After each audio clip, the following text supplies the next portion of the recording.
l'Église, amen. Nous sommes l'épouse de Christ. Et en tant qu'épouse de Christ, nous allons vouloir plaire à Christ. Tu sais, si tu veux plaire à ton épouse ou à ton époux, ben, tu fais ce que ton épouse ou ton époux aime. Ce n'est plus une question seulement de c'est bien ou c'est pas bien. C'est il aime le rouge, ben je mets du rouge. Il aime le bleu, ben je mets du bleu. Il aime ceci, ben je mets ceci ou je ne mets pas cela. Amen. Et donc par rapport au short, tu sais, le point c'est que on veut couvrir le corps. Donc c'est pourquoi on va éviter d'avoir un short qui est court. Maintenant, on n'a pas touché la question de l'habillement, c'est pourquoi je disais je ne veux pas parler de quelque chose dont le pasteur n'a pas encore parlé, mais vous allez voir que dans le contexte de l'habillement, la séparation des jambes que l'homme a est dans le cadre de son travail. Donc, tu sais, je veux bien croire qu'un pompier, là, qui va aller sauver quelqu'un dans l'eau, là, vaut mieux qu'il évite d'avoir un pantalon hyper large, là, ou une robe hyper large. Là. Ça lui prend quelque chose de plus serré et plus proche de lui. Maintenant, pour le quotidien, là, est-ce que tu as vraiment besoin de montrer tes jambes en tant qu'homme? Tu sais, il n'y a pas de raison valable pour qu'un homme se dise, à part dans la société d'aujourd'hui, il fait chaud, etc., là, des situations de confort personnel, il n'y a rien qui justifie absolument que tu portes un short. Donc, mais encore là, comme j'ai dit, le pasteur va répondre à la question plus précisément. Mais je voulais vraiment préciser sur l'aspect, c'est difficile quand tu réponds à une question de sanctification parce que vous savez que ça touche le personnel, ça touche la personne, l'identité de la personne. Mais ce que vous pouvez apporter à la personne et qui peut vraiment l'aider, c'est n'oublie pas une chose, c'est dans le cadre de ta relation avec le Seigneur. Et ça évite aussi l'hypocrisie parfois. Parce que des fois, les gens vont faire les choses juste pour se conformer. Et c'est pourquoi après, ils commencent des fois même à accuser l'Église. « Ah, c'est parce qu'ils nous ont dit de faire. » Écoute, on t'a dit de faire ce que la parole de Dieu te dit si tu veux voir ton Dieu. Maintenant, si tu veux rejeter la sanctification, rejette tout alors. Rejette tous les fruits, rejette tout, parce que nous sommes appelés pour des bonnes œuvres. Amen. Donc, voilà. Ça répond partiellement. Pasteur va compliquer là-dessus. Amen. Alléluia. Quelqu'un a une autre question? Oui, ma sœur.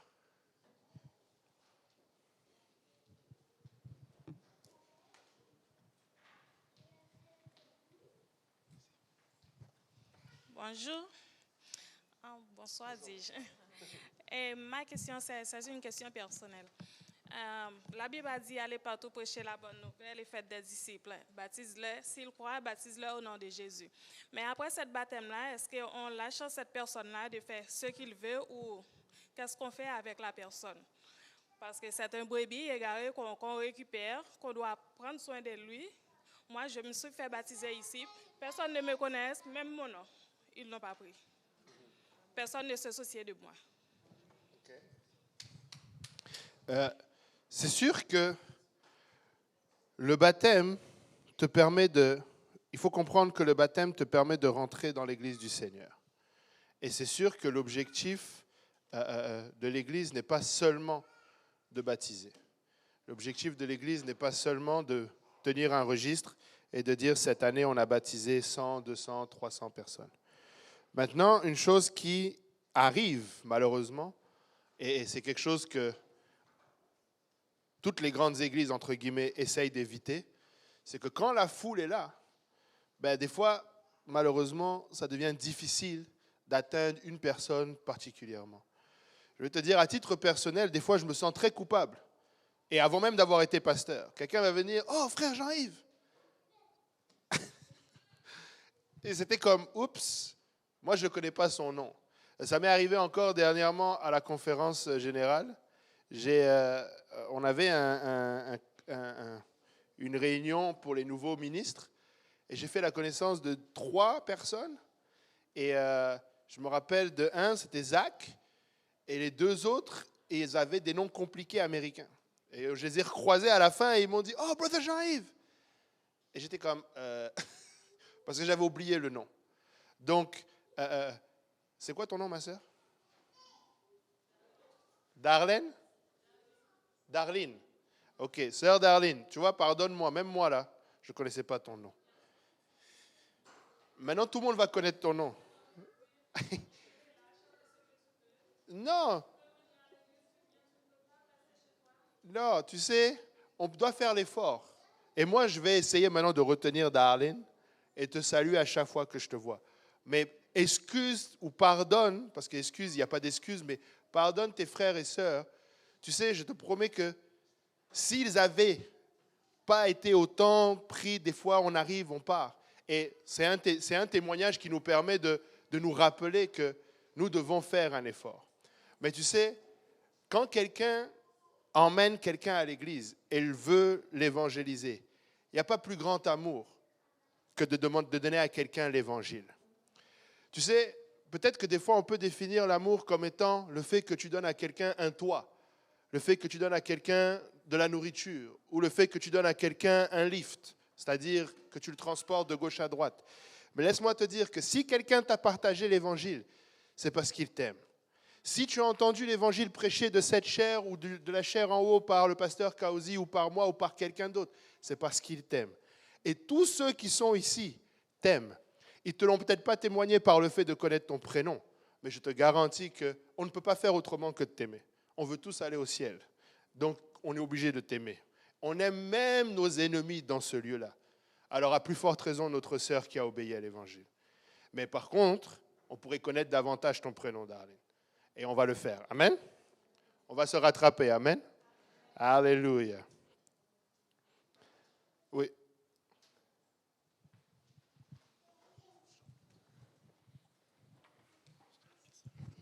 Bon, ma question, c'est par rapport à la prière. De nos jours, il y a plusieurs dénominations des églises. On va plus parler de la prière, mais quand on regarde au niveau de la pratique, de moins en moins les gens prient.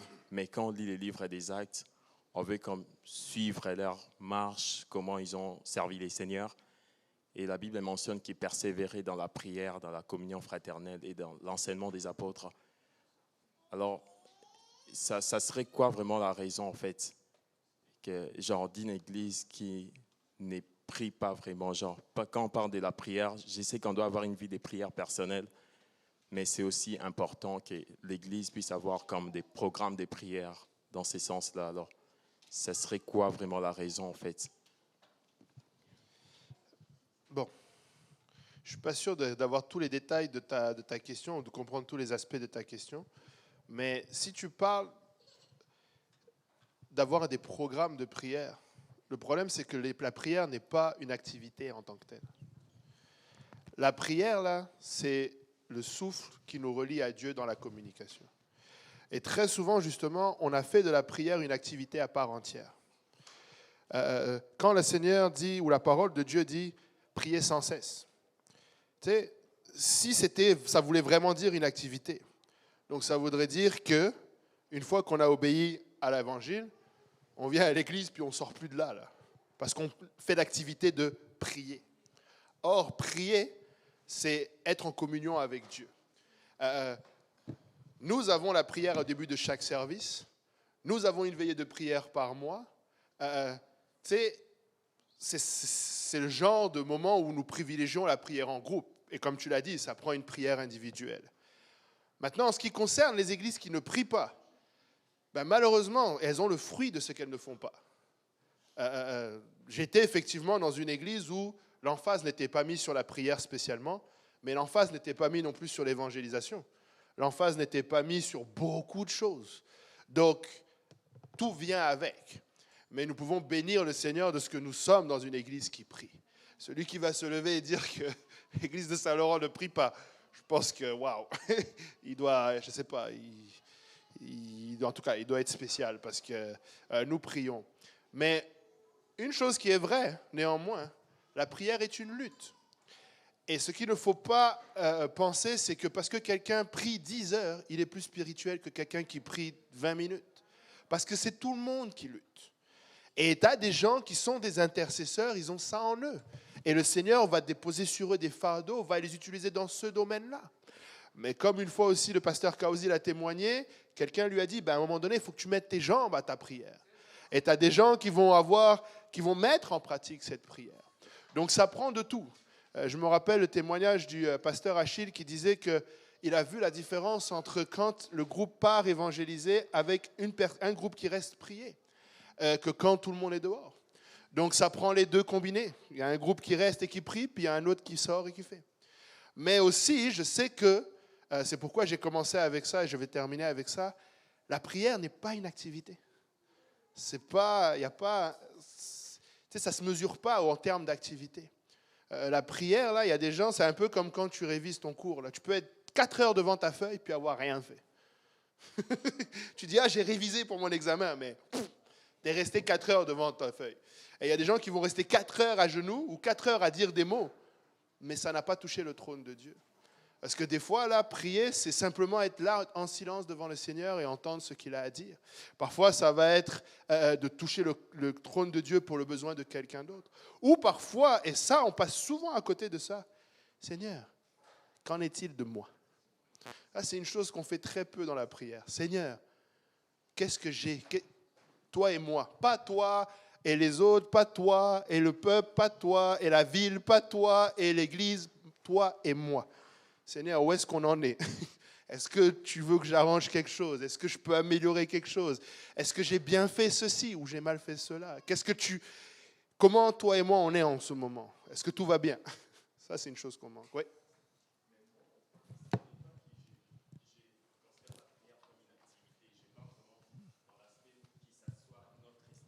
Dans ces sens-là, c'est comme quelqu'un qui prie, la prière ne devrait pas normalement les déranger.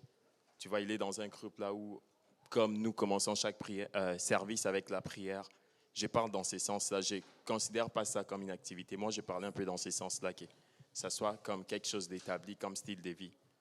Je ne disais pas pour toi spécialement, là, je disais de manière générale. Mais là, par contre, tu vois, encore une fois, je n'arrive pas à saisir par rapport au style de vie. Parce que la prière, si c'est le style de vie, c'est la prière de chacun à la maison. Donc tu ne peux pas définir, je n'ai pas compris.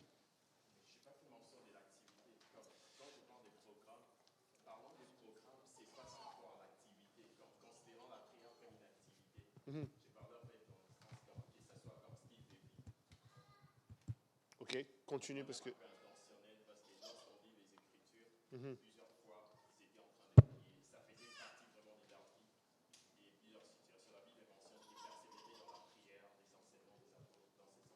Ok. Mais donc du coup la question c'est quoi? Ok.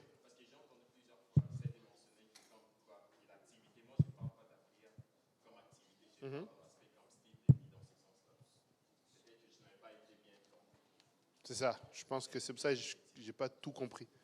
Mais la prière, c'est sûr que fait partie de la vie d'un chrétien. Nous devons prier. Quelqu'un d'autre, une question?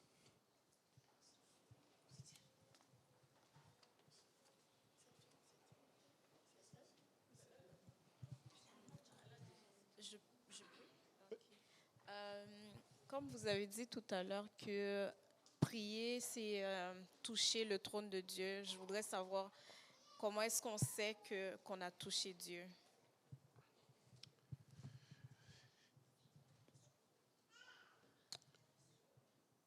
Je pense que ça va être vraiment... À titre individuel, je ne peux pas vraiment... Tu sais, chacun doit avoir l'honnêteté de savoir... quand je dis l'honnêteté, c'est-à-dire que tu sais que tu ne sors pas de là la même personne que tu es arrivé. Je ne sais pas comment définir ça à part... Parce que chacun a des émotions différentes. Tu sais, tu as des gens, ils vont aller dans la présence de Dieu, ça va être des pleurs. Tu en as d'autres, ils vont aller dans la présence de Dieu, ça ne va pas être des pleurs. Ça va être autre chose. Donc, si je peux me permettre, je vais dire ceci. Et je pense que j'ai encouragé quelqu'un dans ce sens-là, et ça me revient encore, mais une chose qu'on doit réaliser, premièrement, c'est que quand nous venons dans la présence de Dieu, Dieu est déjà là, parce qu'il est omniprésent. Maintenant, quand nous venons dans la présence de Dieu, c'est-à-dire que nous mettons à côté nous-mêmes. Nous mettons à côté les distractions. Nous prenons, et ça revient à la question un peu de la prière, c'est que la prière, c'est vraiment ça. C'est aller dans la présence de Dieu à un moment donné et faire, entre guillemets, un focus sur Dieu. Et à titre personnel, je vais me satisfaire, je vais trouver que j'ai eu un bon temps de prière si quand j'ai fini, je suis sorti de cette zone où mes pensées étaient toujours éparpillées. Il y a ce moment-là où tu commences la prière où ta pensée part à gauche, ta pensée part à droite, tu n'as pas l'impression d'avoir déconnecté réellement avec qui tu es et ce, tu sais. Mais quand tu rentres dans la présence de Dieu, généralement, il y a un moment donné où tu sens que vraiment, tu es parti, comme on dit. Là. Il y a quelque chose qui a été fait, il y a quelque chose qui a été touché. Mais encore là, nous marchons par la foi et non par la vue. Je dis ça parce que lorsque nous prions pour la guérison d'un malade, nous prions, right? Mais des fois, tu ne vas rien sentir. Mais tu as prié quand même. Et le résultat va s'opérer. Donc, il ne faut pas s'attendre à un point particulier. Mais si je peux quand même essayer de répondre à ta question à titre personnel, c'est quand tu as passé le cap de la distraction. Quand tu as été réellement concentré avec le Seigneur. Et c'est pourquoi, des fois, certaines personnes, pour s'aider, vont mettre une louange en arrière. Ou si tu n'arrives pas, commence à lire la parole de Dieu. Tu sais, quelqu'un, des fois, qui a de la difficulté, tu peux l'encourager à lire les psaumes, à lire les évangiles, à essayer de prendre une concentration. Tu sais, évitons tu sais, en même temps que tu essaies de prier, d'avoir la télé qui tourne derrière. Si tu es chez quelqu'un, des fois, c'est comme tu sais, tu vas voir la télévision derrière, des choses comme ça. Donc, à partir de là, quand tu as réussi à faire abstraction, c'est là que le Seigneur peut réellement nous parler. C'est là que le Seigneur peut réellement... Parce que l'objectif de la prière, c'est qu'on soit changé. C'est que quelque chose change. Et ça, c'était à titre personnel. Et après, à titre plus large, comme le Seigneur le dit dans Matthieu 6, le Seigneur va te récompenser publiquement. Donc, on va voir des fruits. Tu sais, le Seigneur, tu vas voir les prières que tu as priées, la délivrance de ta famille, le salut de ta famille, la guérison de quelqu'un. Même à titre personnel, tu luttais avec quelque chose et le Seigneur va te délivrer de cette chose-là. Ça, c'est le fruit de la prière. Mais à titre individuel, je pense que je peux juste te donner cela. Que tu sors de là avec cette satisfaction, entre guillemets, d'être sorti de ce moment de distraction. Tu n'étais pas en train de penser à autre chose. Amen. Oui, Michael.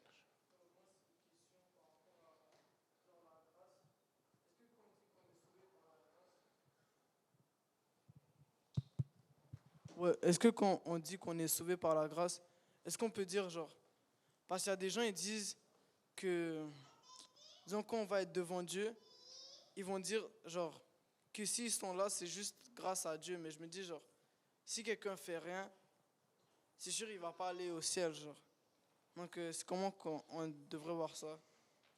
On devrait le voir, et je fais exprès de répondre comme ça parce que tu as dit, les gens disent, on dit, et c'est exactement le piège.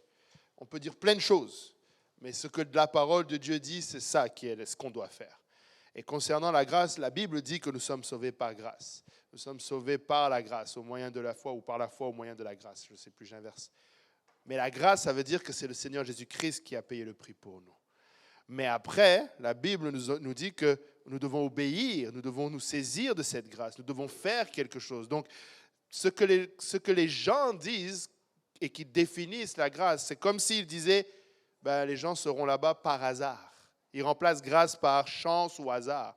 Non, on sera là-bas parce qu'on a voulu être là-bas. Personne ne sera au ciel sans avoir voulu y être. À un moment donné, là, quelqu'un a voulu aller au ciel. Parce que le Seigneur a rendu le salut disponible. Mais seuls ceux qui veulent y aller vont y aller. Ceux qui ne veulent pas y aller ne peuvent pas y aller. Et quand je dis veulent, il dit qu'il faut répondre à l'appel. Tu sais, ce n'est pas forcé. Là. C'est vraiment ça, la grâce. Là. Donc, répondre juste à la personne qui te parle par les Écritures. Ouvre la Bible avec lui et montre-lui. C'est si nous sommes sauvés par la grâce, qu'est-ce qu'on va faire de Jean 3, où le Seigneur dit que si quelqu'un ne naît de nouveau, il ne peut voir le royaume des cieux. Ou s'il ne naît d'eau et d'esprit, il ne peut entrer dans le royaume des cieux. Donc ça lui prend d'obéir. S'il n'obéit pas, s'il ne naît pas de nouveau, il n'y arrivera pas. Amen. Alléluia. S'il y a d'autres questions, je prends. Sinon, je lis mon exhortation. Amen. Alléluia. On va se lever tous ensemble et on va lire un passage des Écritures. Et j'espère que ça a aidé quelqu'un. L'objectif, c'était que ça aide quelqu'un. Alléluia. Jacques 1, 16 à 17 nous dit « Ne vous y trompez pas, mes frères bien-aimés. toute grâce excellente et tout don parfait descendent d'en haut, du Père des Lumières, chez lequel il n'y a ni changement, ni ombre de variation. Amen. Alléluia. Élevons la voix et demandons l'aide du Seigneur. Éternel, notre Dieu et roi. Papa, nous bénissons ton nom, nous te disons merci pour ta grâce. Papa, merci Seigneur pour cette opportunité que tu nous donnes d'être dans ta maison. Merci Seigneur de nous accorder, Papa, Seigneur, d'être Seigneur dans ta maison pour te louer, pour t'adorer, pour sentir ta présence, être transformé par celle-ci. Papa, Seigneur, nous te rendons grâce, Seigneur, de ce que tu nous accordes cela, reconnaissant le prix, Seigneur, élevé de ton sacrifice à la croix pour rendre disponible ce moment.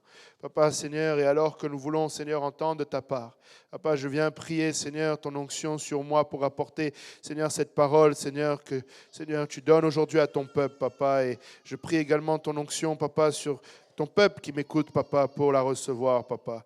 Seigneur, oins-nous tous ensemble pour que, Seigneur, ta parole soit une semence qui va trouver une place dans nos cœurs, germer et porter du fruit pour l'éternité.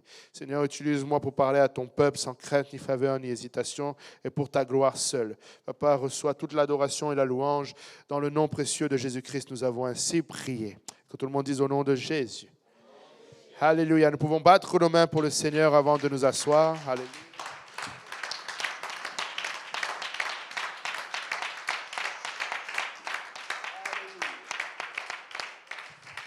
Alléluia. Merci Seigneur. Et vous pouvez vous asseoir. Et le titre de mon exhortation ou de cette prédication, c'est « Dieu ne change pas ». Amen. Dieu ne change pas. Alléluia. Quelqu'un peut dire « Dieu ne change pas ». Amen. Dieu ne change pas. Amen. Chez lui, il n'y a ni changement, ni ombre de variation. J'étais en train de me perdre à juste décortiquer cette phrase et vraiment ceux qui ont écrit la parole de Dieu, là, ils étaient inspirés du Saint-Esprit. Amen. Et chaque mot, tu as envie de t'arrêter sur chaque mot et de regarder. Et tu sais, Jacques ici, il dit Père des Lumières. Et donc, il fait la comparaison avec le fait qu'il soit Père des Lumières et avec le fait qu'il n'y a pas de changement et d'ombre de variation. Et pour qu'il y ait une ombre, il faut qu'il y ait la lumière. Amen. Pour qu'il y ait une ombre, ce n'est même pas dans mes notes, mais c'est dans ce que j'avais lu. Pour qu'il y ait une ombre, il faut qu'il y ait une lumière. Et pour qu'il y ait une ombre, il faut que la lumière soit sur quelque chose. Amen. Lorsque la lumière t'éclaire de la gauche ou de la droite, ton ombre va se refléter à l'opposé. Amen. Mais comme Dieu est le Père de la lumière, c'est pourquoi il n'y a pas d'ombre de variation. Parce qu'il est celui qui est la source de cette lumière. Amen. Il n'est pas celui qui est éclairé, mais celui qui éclaire. Amen. Et il nous éclaire, nous. Amen. Et nous voulons comprendre qu'en lui, il n'y a pas de changement. Amen. Le mot changer, on l'utilise souvent. On change de direction. On change d'avis. On se change nous-mêmes. Amen. Vous avez aussi entendu le changement climatique. Amen. Il y a beaucoup de changements en ce moment. Amen. Il y en a qui changent de travail aussi. Amen. Il y en a qui changent de pays. Des changements de situation. Amen. L'ancien président français, François Hollande, pour ceux qui le connaissent, il avait fait campagne avec un slogan et il disait « Le changement, c'est maintenant ». Amen. Et ça, c'est vraiment un slogan politicien. Amen. Le changement, c'est maintenant. C'est avec lui. Mais laissez-moi vous dire que ça n'avait rien changé. Amen. Et c'était vraiment un slogan. Le changement, c'est maintenant. Parce que justement, des fois, on emploie ce mot-là un peu à la légère. J'avais pris quelques exemples quelques citations avec le changement. Et il y en a un de Rémi Bello, si qu'ils connaissent, qui dit « Qui manque de connaissances est sans cesse à la merci du changement. » Amen. Celui qui manque de connaissances est sans cesse à la merci du changement.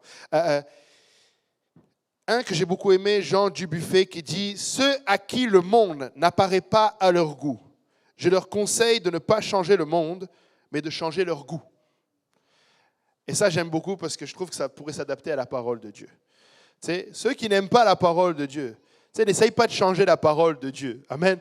Change toi-même. Amen. C'est toi qui dois changer. Amen. Oh, t'apprécies pas ceci, t'apprécies pas cela. Change ton goût. Amen. Et il y en a un qui dit il faut, ça c'est Frédéric Ebel, il faut plus de courage pour changer son point de vue que de rester fidèle. Amen. Alléluia. Donc, j'étais en train de parler du changement. Amen. Nous utilisons beaucoup le mot changement. En ce moment, nous vivons un changement de saison. Certains se sont habillés plus chaudement parce que le temps est en train de se refroidir. Et c'est une bonne chose si tu ne veux pas attraper une grippe. Amen. L'automne est en train d'arriver. Les saisons changent, les feuilles changent, les arbres changent de couleur. Amen. Mais même dans la nature, il y a des choses qui ne changent jamais. Amen. Le soleil se lève et se couche. Donc la journée, il y a le soir et le matin. Mais le soleil se lève toujours à l'est et se couche toujours à l'ouest. Le jour où tu te lèves et que le soleil se lève à l'ouest, il y a un problème. Amen. Peu importe où tu es, ça ne changera pas. Amen. Il y a des choses dans la nature qui ne changent pas. Un homme sera toujours un homme et une femme sera toujours une femme. Amen. Ce n'est plus populaire aujourd'hui, mais c'est la vérité. Amen. On peut dire ce qu'on veut. Amen. Ton opinion peut changer là-dessus. Ta pensée peut changer là-dessus. Mais tu restes un homme et tu resteras une femme comme Dieu t'a créé. Amen.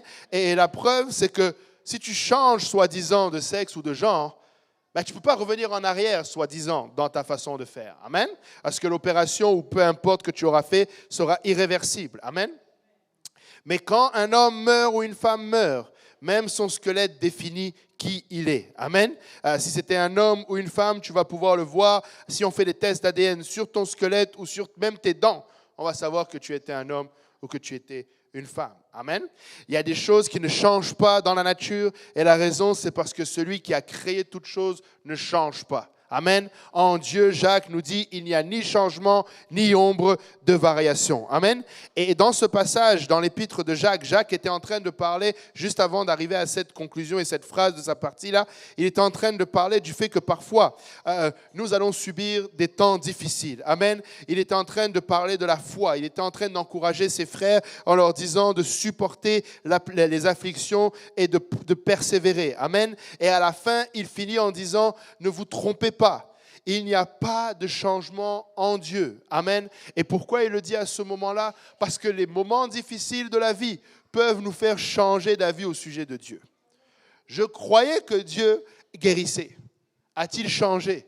Non, il guérit toujours. Je pensais que Dieu pourvoyait, mais je manque de provision. Que se passe-t-il? Il est toujours le pourvoyeur. Amen. Je pensais que Dieu était amour. A-t-il changé? Non. Il est encore amour. Il ne change pas. Amen. Vous savez, dans les moments de détresse, comme Jacques le définit, nous sommes sujets à changement. C'est pourquoi il nous met en garde que personne ne vous trompe. Amen. Toute grâce vient de Dieu et chez lui, il n'y a pas de changement ni ombre de variation. Et ce qu'il est en train en même temps de faire, c'est qu'il est en train de nous ramener à l'essentiel. Amen. Ce qui ne va jamais changer devant Dieu, c'est que le Seigneur a un plan et de l'espérance pour nous. Amen. Nous avons l'espoir d'être un jour pour toujours avec lui. Amen. Alléluia. Regardez Hébreux 13, verset 8. Hébreux 13, verset 8 nous dit « Jésus-Christ est le même hier, aujourd'hui et éternellement. » Amen. Peu importe la situation que je traverse, Jésus-Christ n'a pas changé. Jean 14, 6, alléluia, le Seigneur nous dit « Je suis le chemin, la vérité et la vie. Nul ne vient au Père que par moi. » En faisant cette déclaration, le Seigneur établit que le chemin ne va pas changer. La vérité ne va pas changer parce que celui qui le déclare est Dieu lui-même. Et il ne change pas. Amen. Donc le chemin qu'il a donné est toujours le même chemin. La vérité qu'il a établie est toujours la même vérité. Et il n'y a qu'une seule façon d'obtenir la vie, c'est en Jésus-Christ. Amen. Alléluia. Tout comme certains voudraient nous faire croire qu'il y a des changements de sexe ou de genre qui est possible, d'autres voudraient nous faire croire justement que la vérité est changeante. Voudrait nous faire croire qu'il n'y a pas de vérité absolue. Et j'ai beaucoup aimé un point très clair et très simple que le bishop Bernard, le surintendant de notre église, avait dit. Si tu es absolument convaincu qu'il n'y a pas de vérité absolue, tu te contredis toi-même. Amen. Si tu es absolument certain qu'il n'y a pas de vérité absolue, donc c'est que toi-même tu viens de défaire ton point. Amen. Il y a une vérité absolue. Amen. Il y a le Seigneur Jésus-Christ lui-même est cette vérité. Amen. Et la vérité aussi, c'est que nous avons besoin de la vie. Amen. La vérité, c'est que nous avons besoin du salut. Romains 5, 12 nous dit, c'est pourquoi, comme par un seul homme, le péché est entré dans le monde, et par le péché, la mort, et qu'ainsi la mort s'est étendue à tous les hommes parce que tous ont péché. Amen. La vérité, c'est que depuis Adam et Ève, l'homme et la femme naissent avec une nature pécheresse, et ils sont morts spirituellement. Amen. Et on oublie ce fait. On oublie que l'homme sans Dieu est mort spirituellement. Et pourquoi c'est important de le comprendre? C'est parce que tout ce qui est hors de Dieu ne peut pas être vérité, parce qu'il est mort. La vérité est vivante. La vérité n'est jamais morte. La vérité a toujours été en vie, parce qu'il est la vérité. Il est la vie. Donc tous ceux qui aujourd'hui prétendent détenir une vérité, mais qui ne sont pas en Christ, sont morts. Et s'ils sont morts, ils ne peuvent pas être dans la vérité. Est-ce que vous avez compris celle-ci? Ils sont morts spirituellement. Amen. Colossiens 2,13 nous dit, « Vous qui étiez morts par vos offenses et par l'incirconcision de votre chair. » Romains 6, 23 nous dit, « Le salaire du péché, c'est la mort. » Amen. Et c'est bizarre parce que je n'avais jamais vraiment regardé, mais vous savez que mort, écoutez comment Larousse définit mort. Il y a plusieurs, mais j'en ai pris qu'une seule. La première, ça dit « Perte définitive par une entité vivante. » Un organe, un individu, tissu ou cellule. Donc, perte définitive par une entité vivante des propriétés caractéristiques de la vie, entraînant sa destruction. Je sais que c'est beaucoup pour un mercredi soir, mais en d'autres termes, là, quand tu es mort, là, tu es privé de la vie. Et donc, quand tu es mort spirituellement, tu es privé de Dieu, n'est-ce pas? Tu es privé de ce qu'est Dieu, c'est-à-dire la vérité et la vie. Amen. Alléluia. Quand on regarde même cette définition-là d'un point de vue spirituel, ça veut dire que tous ceux qui sont morts n'ont plus les caractéristiques de Dieu en eux. Ils n'ont plus les caractéristiques de celui qui est la source de la vie et de celui qui est la source de la vérité. Et j'insiste là-dessus. Pourquoi? Parce que du coup, comme cette définition le dit, ça conduit à la destruction. Et très souvent, alors que Jacques était en train d'adresser les afflictions, c'est au moment des afflictions qu'on est le plus faible. La plupart d'entre nous sommes venus à Dieu dans un moment d'affliction. La plupart d'entre nous sont arrivés au Seigneur dans un moment où on était à terre.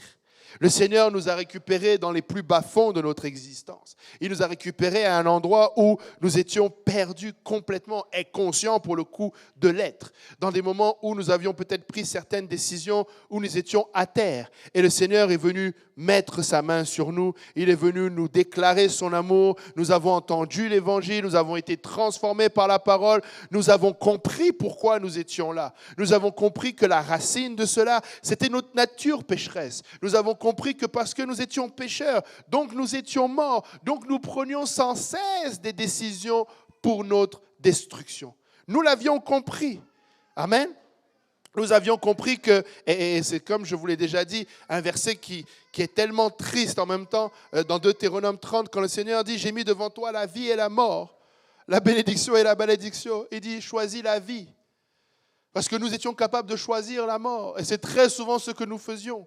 Nous choisissions la mort. Nous faisions des actions qui choisissent la mort. Écoutez, avoir déclaré la légalisation du cannabis, c'est choisir la mort. Faire la promotion de l'alcool, c'est choisir la mort. Faire la promotion de l'homosexualité, c'est choisir la mort. Faire la promotion de fais ce que tu veux, c'est choisir la mort. Parce qu'éventuellement, ça va détruire l'humanité. Amen. Toutes les décisions qui sont prises en dehors du conseil de Dieu conduisent à la destruction inévitable de tout ce que Dieu veut faire. Amen. Et je dis cela pour nous rappeler que dans les mêmes moments de faiblesse, Jacques nous dit, ne te trompe pas, Dieu ne change pas. Cette espérance qu'il t'a dit, ravive-la en toi. Amen. Rappelle-toi que Dieu ne change pas. Il est la vérité. Lorsqu'il t'a dit qu'en lui, tu auras une meilleure vie, tu auras une meilleure vie. Amen. Lorsqu'il a dit qu'il va te donner de la vie et de l'espérance, tu peux lui faire confiance. Lorsqu'il a dit à Josué que ce livre de la loi ne s'éloigne pas de toi et ainsi tu auras du succès dans toutes tes entreprises, tu peux le prendre pour cash. Amen. Parce que Dieu ne ment pas, Dieu ne change pas. Amen. Regardez, Psaume 12, verset 7 nous dit « Les paroles de l'Éternel sont des paroles pures, un argent éprouvé sur terre au creuset, et 7 fois épuré. Toi, Éternel, tu les garderas, tu les préserveras de cette race à jamais. » Amen. Et Dieu merci qu'il a préservé sa parole. Parce que les mêmes accusations qui viennent dire que c'est archaïque, ben la raison c'est parce que c'est Dieu qui ne change pas. Ce n'est pas que ça ne s'est pas adapté avec le temps. C'est parce que Dieu ne change pas. Amen. Il n'y a pas un évangile version 2023. Il n'y a pas des promesses de Dieu version 2023. Il n'y a pas une chrétienté version 2023. Les persécutions de l'Église primitive vont être la même que les persécutions d'aujourd'hui. Lorsqu'il dit à ses apôtres, ne vous inquiétez pas, ce n'est pas vous qui le rejette, c'est moi qui le rejette. C'est le même sentiment que nous allons avoir. Amen. Nous ne devons pas nous tromper. Amen. Vivre sur terre dans un monde entouré de personnes qui prennent des décisions hors de la volonté de Dieu, hors du conseil de Dieu, va nécessairement te mettre à part et te marginaliser. Amen. Tu vas nécessairement sentir un inconfort. Et c'est pourquoi Jacques nous met en garde, ne nous trompons pas, Dieu ne change pas. Tu as l'impression que tu vas à contre-courant. Tu vas à contre-courant, ce n'est pas une impression. Amen. Parce que Dieu n'est pas populaire dans ce monde. Les gens, les gouvernements, nos sociétés, nos entreprises, tout ce qui prend des décisions ne les prennent pas basées sur la vérité de la parole de Dieu. Amen. Et Matthieu 5, verset 17 nous dit « Ne croyez pas que je sois venu abolir la loi ou les prophètes. Je suis venu non pour abolir, mais pour accomplir. » Qu'est-ce que cela veut dire? Cela veut dire que quand, en 2023, n'importe quel gouvernement se lève et qui dit « Oh, vous inquiétez pas, Dieu doit sortir de la société », c'est une grave erreur. C'est une grave erreur. Vous savez,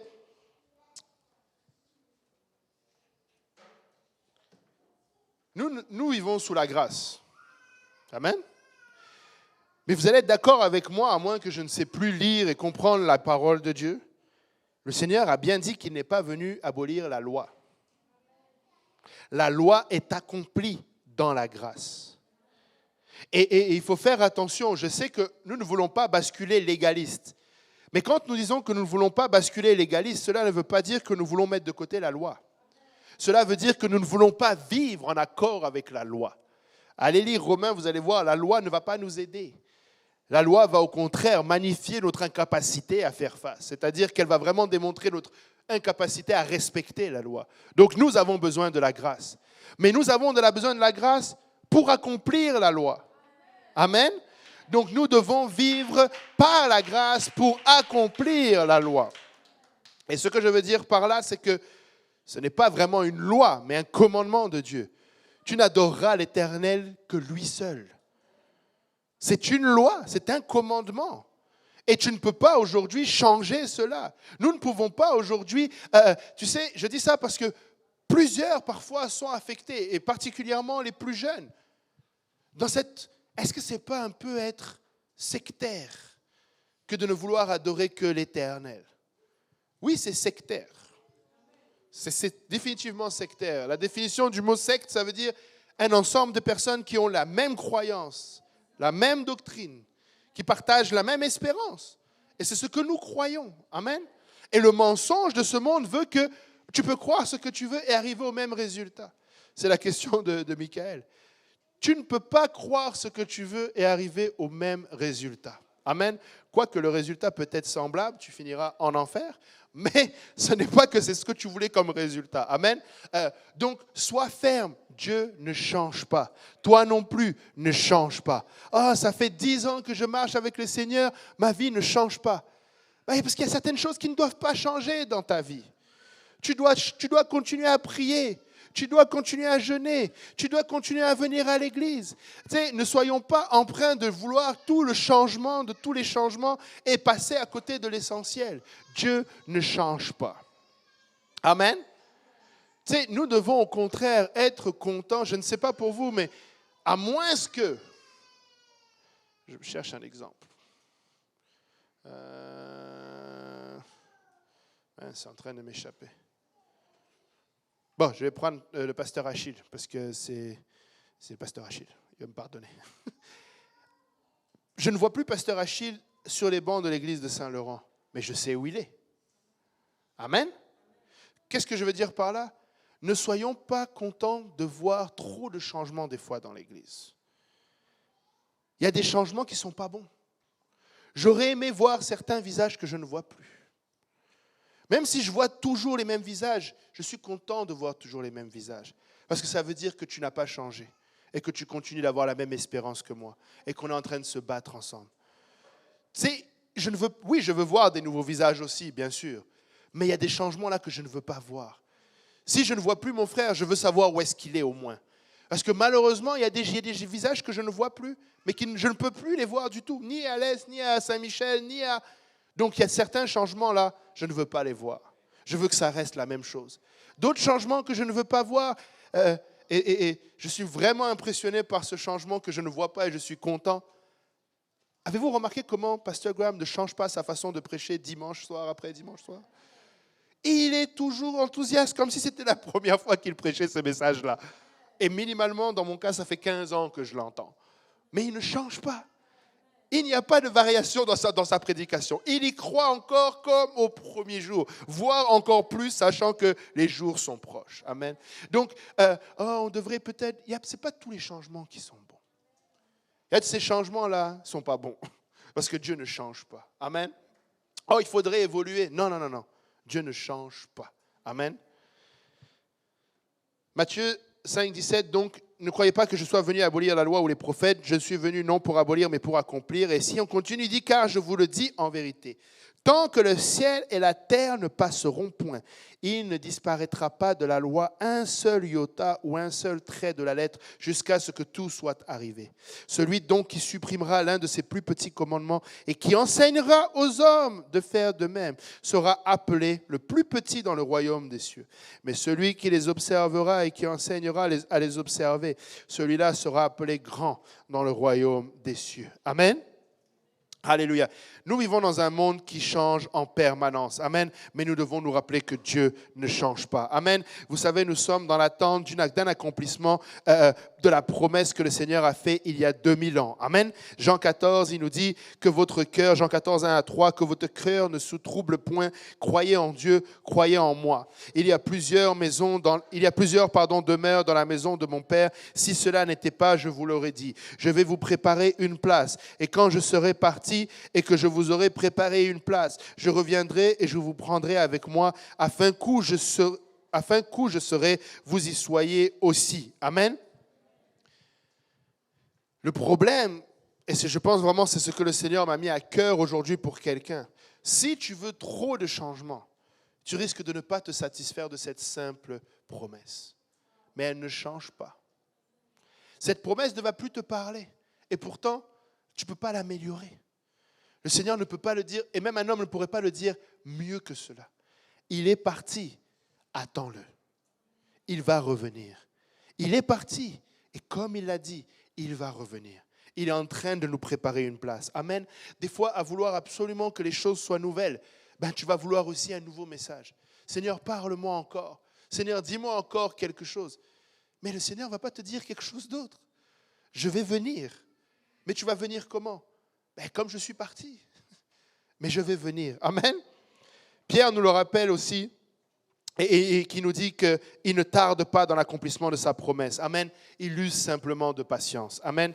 Romains 3, Paul nous dit, Romains 3, 3, et quoi? Si quelques-uns n'ont pas cru, leur incrédulité anéantira-t-elle la fidélité de Dieu? Loin de là. Que Dieu, au contraire, soit reconnu pour vrai et tout homme pour menteur, selon qu'il est écrit, afin que tu sois trouvé juste dans tes paroles et que tu triomphes lorsqu'on te juge. Amen. Que Dieu soit reconnu pour vrai et tout homme pour menteur. Dieu ne change pas. Et cette phrase est en même temps un avertissement pour nous. Nous devons faire attention à ce que nous faisons dire à Dieu. Parce que des fois, on dit Dieu a dit.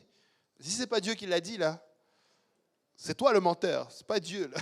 Dieu ne l'avait pas dit au départ. Amen. Et nous devons faire attention. Amen. Ce qu'il a dit, il va le faire. Si le Seigneur t'a dit et t'a fait une promesse, tu peux compter sur cette promesse. Et la première promesse, c'est celle qu'il va te sauver et revenir te chercher. Il va revenir chercher son Église. Ne change pas d'Église. Vous savez,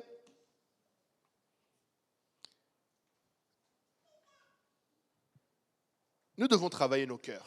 Je vais dire ça comme ça. Et je pense que je l'avais déjà parlé la dernière fois. Tu sais, frères et sœurs, faisons attention à nos cœurs. Et quand je dis faisons attention, je m'inclus personnellement. Il ne faut pas que nous arrivions à une place où nous jugeons de tout ce qui est prêché. Je sais, ça donne l'impression que je prêche pour défendre mon pasteur ou nos pasteurs. Mais en fait, c'est ce que je fais. Si tu n'avais pas compris, c'est ça que je fais. Et je sais que beaucoup n'aiment pas ça. Oh, tu ne peux pas élever l'homme au-dessus de Dieu. Je ne sais pas ce que je fais. Mais je nous mets en garde. Je dis parce que nous avons pris l'habitude de développer une telle barrière. Et nous manquons de disposition de cœur. Et quand la parole est prêchée, elle doit passer à travers tellement de processus. Et au fin de compte, là, c'est comme quand je dis à mes enfants, tu as enlevé tout ce qui est bon dans ce fruit. Tu épluches la pomme, tu enlèves tout, tu gardes seulement le... Il ne reste plus rien. Tu sais, des fois, là, on enlève tout le nécessaire de la parole de Dieu. Et on reste avec ce qui nous rassure. Frères et sœurs, rentrons dans la présence avec une disposition. Apprenons à faire confiance à ce qui est prêché de cette chair. Apprenons à faire confiance à ce qui est... Ça fait bizarre, c'est comme si je prêche pour ma propre paroisse. Pardonnez-moi, mais c'est parce que c'est comme ça qu'on va y arriver. Pourquoi je dis cela? Je dis cela parce que, à force de se fermer à ce qui est prêché et de prendre seulement une partie, nous manquons le but de pourquoi c'est sorti. Et c'est pourquoi, d'ailleurs, certaines personnes se disent, ça ne sert même plus rien de prêcher. Certaines personnes ont compris qu'ils peuvent dire ce que je veux parce que de toute façon, ce n'est pas beaucoup qui reste à la fin. Nous devons croire. Amen. Nous devons faire confiance. Amen. Dieu ne change pas. Amen. Il y en a parmi nous. Dieu nous a parlé clairement.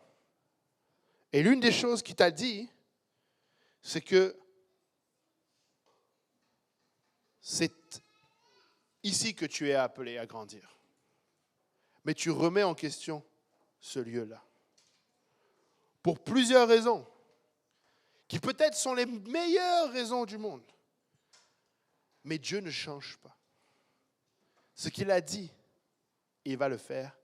Et ce qu'il t'a dit, il veut que tu le fasses. Il ne faut pas que ce soit toujours lui qui soit fidèle et que nous soyons toujours infidèles. S'il l'a dit, mettons-le en pratique. Il y a des choses qui sont simples à faire, mais nous ne voulons pas le faire. Et on va laisser comme ça. Lorsque Dieu te parle, prends-le et marche avec. Amen.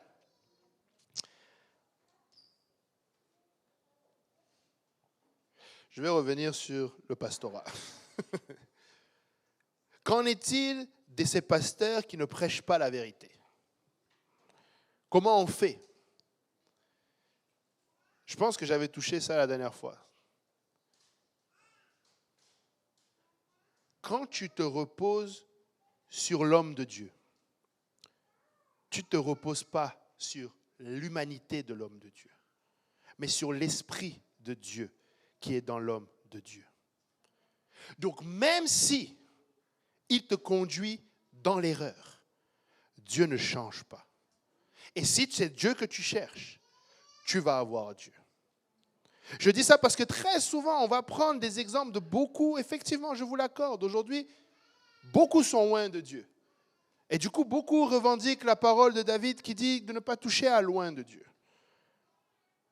Mais quelqu'un qui cherche Dieu, aucun homme ne peut l'empêcher de trouver Dieu. Aucun. Même pas une religion. Donc ne prends pas l'excuse de dire que peut-être l'homme est dans l'erreur. L'homme sera toujours dans l'erreur. L'homme sera toujours faillible. C'est pourquoi même se tenir ici est une lourde responsabilité. Pour ceux qui le prennent sérieusement. Et c'est pourquoi vous avez déjà été avertis plus d'une fois, quand tu vas sur YouTube, parce que tu y vas, et que tu écoutes d'autres prédications, parce que tu écoutes d'autres prédicateurs, est-ce qu'ils prêchent la Bible? Est-ce qu'ils prêchent réellement la Bible? Tu sais qu'ils ne prêchent pas la Bible. Parce que très souvent, quand ils prêchent la Bible, là, l'esprit de vérité qui est en toi te dit, c'est pas vrai ce qu'il te dit. L'esprit de vérité qui est en toi te dit que, regarde, il a tourné, il a tourné là. Là, tu reconnais-le, il a tourné. Et là, tu te dis, ouais, mais bon, c'est pas grave, de toute façon, je sais que c'est pas ça. Mais si tu le sais, alors qu'est-ce que tu fais à écouter ça? Nous ne cherchons pas le monopole. Et je l'ai dit, je vais encore rajouter une couche. Tu sais, nous ne gagnons rien à avoir le monopole. Comme je l'ai dit à la sœur Darlene tout à l'heure, l'objectif de tous ceux qui sont ici, là, nous voulons aller au ciel, n'est-ce pas? Et c'est la même chose de votre pasteur. Nous voulons aller au ciel. Paul dit que même ceux qui enseignent seront jugés plus sévèrement encore. Et nous sommes conscients de cela. Donc, oui, il y a ces personnes qui s'élèvent, qui enseignent malheureusement des fausses choses. Laissez faire.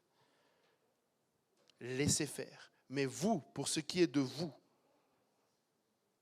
ayez confiance. Parce que ça t'empêche de grandir. Je dis ça parce que je veux que tu grandisses. Je dis ça parce que je veux que tu sois béni. Et laisse-moi te dire qu'il y a beaucoup de bénédictions qui sortent de la chair de cette église-là. Beaucoup de bénédictions qui sortent de là. Parce que la parole de Dieu est là. Et que si tu veux avoir des succès, Dieu ne change pas. Comme Josué, ce sera à travers la parole de Dieu. Amen. Abraham a proposé un changement de plan lorsqu'il a dit à Dieu de prendre Ismaël. Isaac et Rebecca ont proposé un changement de plan. Ils voulaient que finalement Ésaü soit béni. Saül a proposé un changement de plan. Il a voulu offrir le sacrifice à la place du sacrificateur. Si on continue encore, David a proposé un changement de plan lorsqu'il a voulu que l'arche aille avec le chariot. Mais vous savez, Dieu ne change pas et il ne se trompe jamais. S'il a dit que ça va se faire comme ça, c'est comme ça que ça va se faire. Amen. En lui, il n'y a ni changement, ni ombre de variation. Acte 1, verset 10 nous dit, comme ils avaient le regard fixé vers le ciel pendant qu'ils s'en allaient, voici 2 hommes vêtus de blanc leur apparurent et dirent, hommes galiléens, pourquoi vous arrêtez-vous à regarder au ciel? Car Jésus qui a été enlevé au ciel du milieu de vous viendra de la même manière que vous l'avez vu aller au ciel. Vous savez, même Jean-Baptiste s'est posé la question à savoir s'il y avait un changement de plan.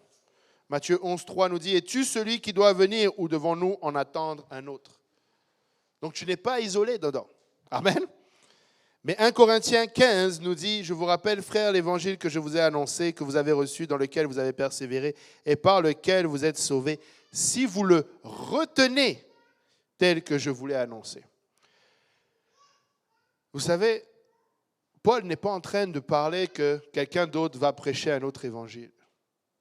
Paul est en train de dire que nous-mêmes qui avons obéi à l'évangile, nous pouvons penser que finalement ce n'est pas juste ça. Nous pouvons arriver à une place où nous nous convaincons nous-mêmes que ce n'est pas seulement ça qu'il faut faire. Amen. Galates 1,15 nous dit, mais lorsqu'il plut à celui qui m'a mis à part dès le sein de ma mère, et qui m'a appelé par sa grâce de révéler en moi son Fils afin que j'annonçasse parmi les païens.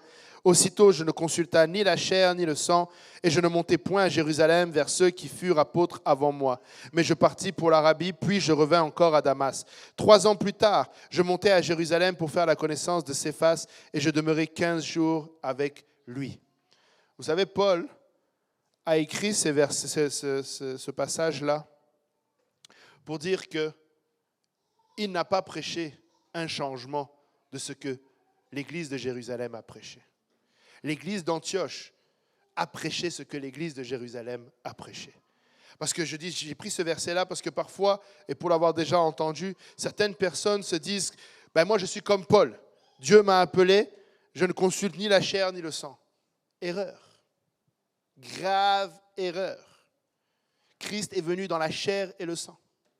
Donc si tu ne consultes ni la chair ni le sang, tu fais erreur. Il ne faut pas penser que c'est juste le spirituel. Soyez, en tout cas, je vous encourage à être des Galiléens. Je n'ai pas dit des Galériens, j'ai dit des Galiléens. Parce que des fois, quand je dis Galiléen, j'ai l'impression qu'on entend Galérien. J'ai dit Galiléen. Pierre était un Galiléen. Et Galiléen, ça veut dire simple. Tu sais, je sais qu'on critique beaucoup Thomas. Mais Thomas était un homme comme toi et moi. Des fois, ça arrive que tu doutes. Et cette histoire est là dans la parole de Dieu pour te rassurer que même dans ton doute, le Seigneur le sait. Mais il t'encourage à ne pas douter. Il ne te dit pas reste dans ton doute comme Thomas, mais il te dit t'inquiète pas. Thomas a douté, mais finalement il a vu. Toi, tu n'as pas besoin de douter. Amen. Alléluia. Dernier passage des Écritures, toujours concernant Paul. Regardez, il est parti à Jérusalem lorsqu'il y a eu cette discussion dans l'Église concernant la circoncision. Acte 15, 2 nous dit « Paul et Barnabas eurent avec eux un débat et une vive discussion. Et les frères décidèrent que Paul et Barnabas et quelques-uns des leurs monteraient à Jérusalem vers les apôtres et les anciens pour traiter cette question. Après avoir été accompagnés par l'Église, ils poursuivirent leur route à travers la Phénicie et la Samarie, racontant les conversions des païens, et ils causèrent une grande joie à tous les frères. Arrivés à Jérusalem, ils furent reçus par l'Église, les apôtres et les anciens. Ils racontèrent tout ce que Dieu avait fait avec eux. Alors quelques-uns du parti des pharisiens qui avaient cru se levèrent en disant qu'il fallait circoncire les païens et exiger l'observation de la loi de Moïse. Les apôtres et les anciens se réunirent pour examiner cette affaire. Une grande discussion s'étant engagée, Pierre se leva et leur dit « Hommes frères, vous savez que dès longtemps, Dieu a fait un choix parmi vous, afin que par ma bouche, les païens entendissent la parole de l'Évangile et qu'ils crussent. » J'ai pris ce passage-là parce qu'il y a un esprit qui se balade et qui veut convaincre les gens qu'on peut discuter de la parole de Dieu. Pierre n'est pas en train de discuter de la parole de Dieu. La réunion qu'ils ont là, ce n'est pas pour discuter de la parole de Dieu. Ils étaient très conscients que Dieu veille sur sa parole et que c'est lui qui la garde. Mais Pierre était en train de rétablir l'autorité. Il est celui à qui le Seigneur a dit « Tu es Pierre, sur cette pierre, je bâtirai mon église. » Donc il était juste en train de dire « S'il y a une confusion parmi nous, je suis l'autorité pour dire « Voilà ce que la parole de Dieu dit. » Ce n'est pas une question d'interprétation, c'est une question d'autorité. Amen. Ce qui veut dire de la même manière que nous, en tant qu'hommes, nous ne pouvons pas aujourd'hui usurper cette autorité. Faire des conseils d'église où on décide que, bon, à partir d'aujourd'hui, on va faire comme ça, si ce n'est pas en accord avec ce que Pierre a déclaré le jour de la Pentecôte, ça ne marche pas.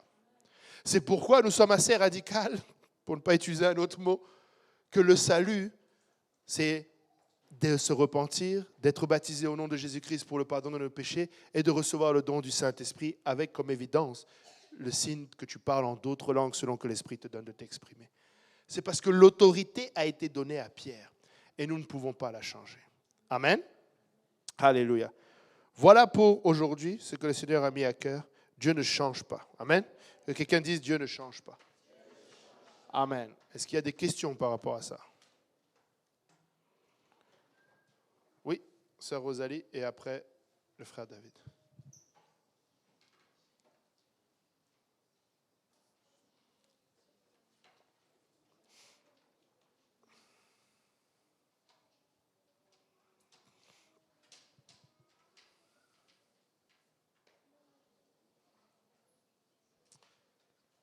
Le micro n'est pas...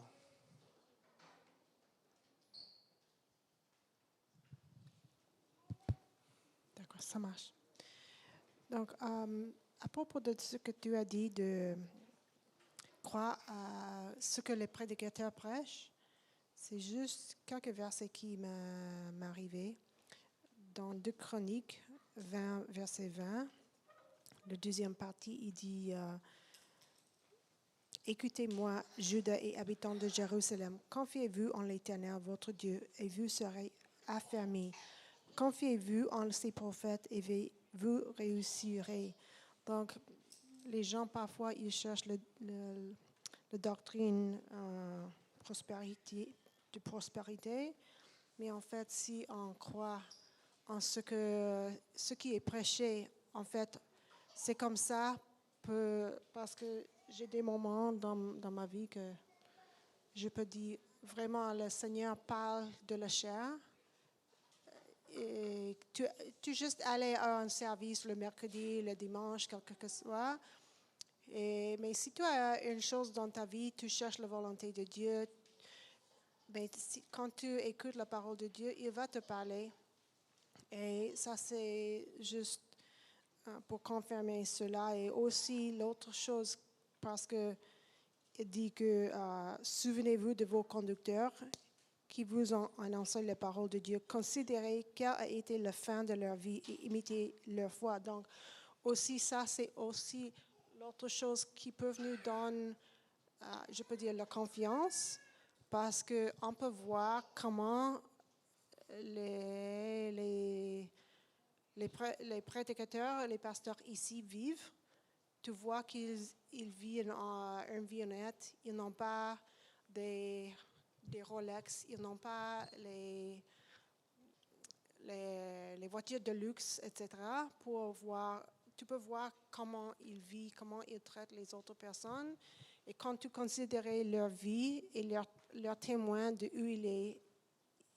où Dieu leur est, et comment Dieu leur a sauvé, comment ils vivent maintenant, tu peux voir, regarder et penser, OK, tu sais, même si je ne comprends exactement quelque chose maintenant, tu peux juste approcher à la personne et demander des questions parce que même si tu es fâché avec quelque chose que le prédicateur a dit, par exemple, tu peux juste aller parler parce que tu regardes leur vie et tu peux avoir la confiance que, en fait, même si je n'ai pas bien compris, je vais avoir la confiance dans ce que la parole de Dieu dit parce que je vois la vie.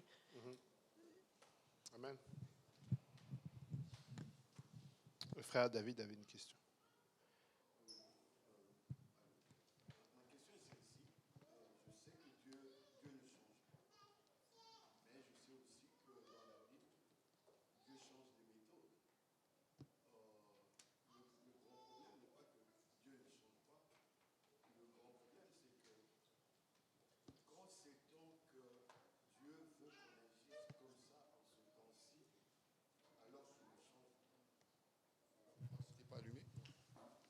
Non, c'est que je disais, quand sait-on que Dieu veut qu'on agisse ou qu'on fasse les choses de telle manière, parce que c'est la saison ou c'est le temps, alors qu'on est habitué à le faire d'une certaine manière, parce qu'on croit que c'est lui qui nous a donné cette manière. Mais au fait, Dieu ne change pas, ça je sais. Mais il est venu sous forme humaine. Israël qui avait les écrits, la loi, ne l'a pas reconnu.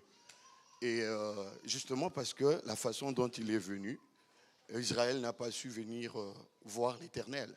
Donc, qu'est-ce qu'on fait dans ce cas-là? Israël n'a pas reconnu qu'il était le Messie, pas parce qu'il est venu d'une manière changeante. Ils n'ont pas reconnu qu'il était le Messie parce qu'ils ont endurci leur cœur. Dieu avait prévenu que c'est comme ça qu'il allait venir. Il n'a pas changé. C'est sûr que pour eux, ça allait être nouveau, mais pas pour Dieu. Parce que même au commencement, la Bible dit qu'il est l'agneau immolé avant la fondation du monde. Donc, il n'avait pas changé son plan. Et très souvent, je comprends le changement de méthode ou le changement d'action, mais le changement de méthode ou d'action n'affecte pas Dieu. Dieu ne change pas. Et la façon de savoir si je dois agir d'une manière ou d'une autre, je reviens un peu sur le principe de... je ne suis pas sûr que je reviens, mais sinon j'y vais.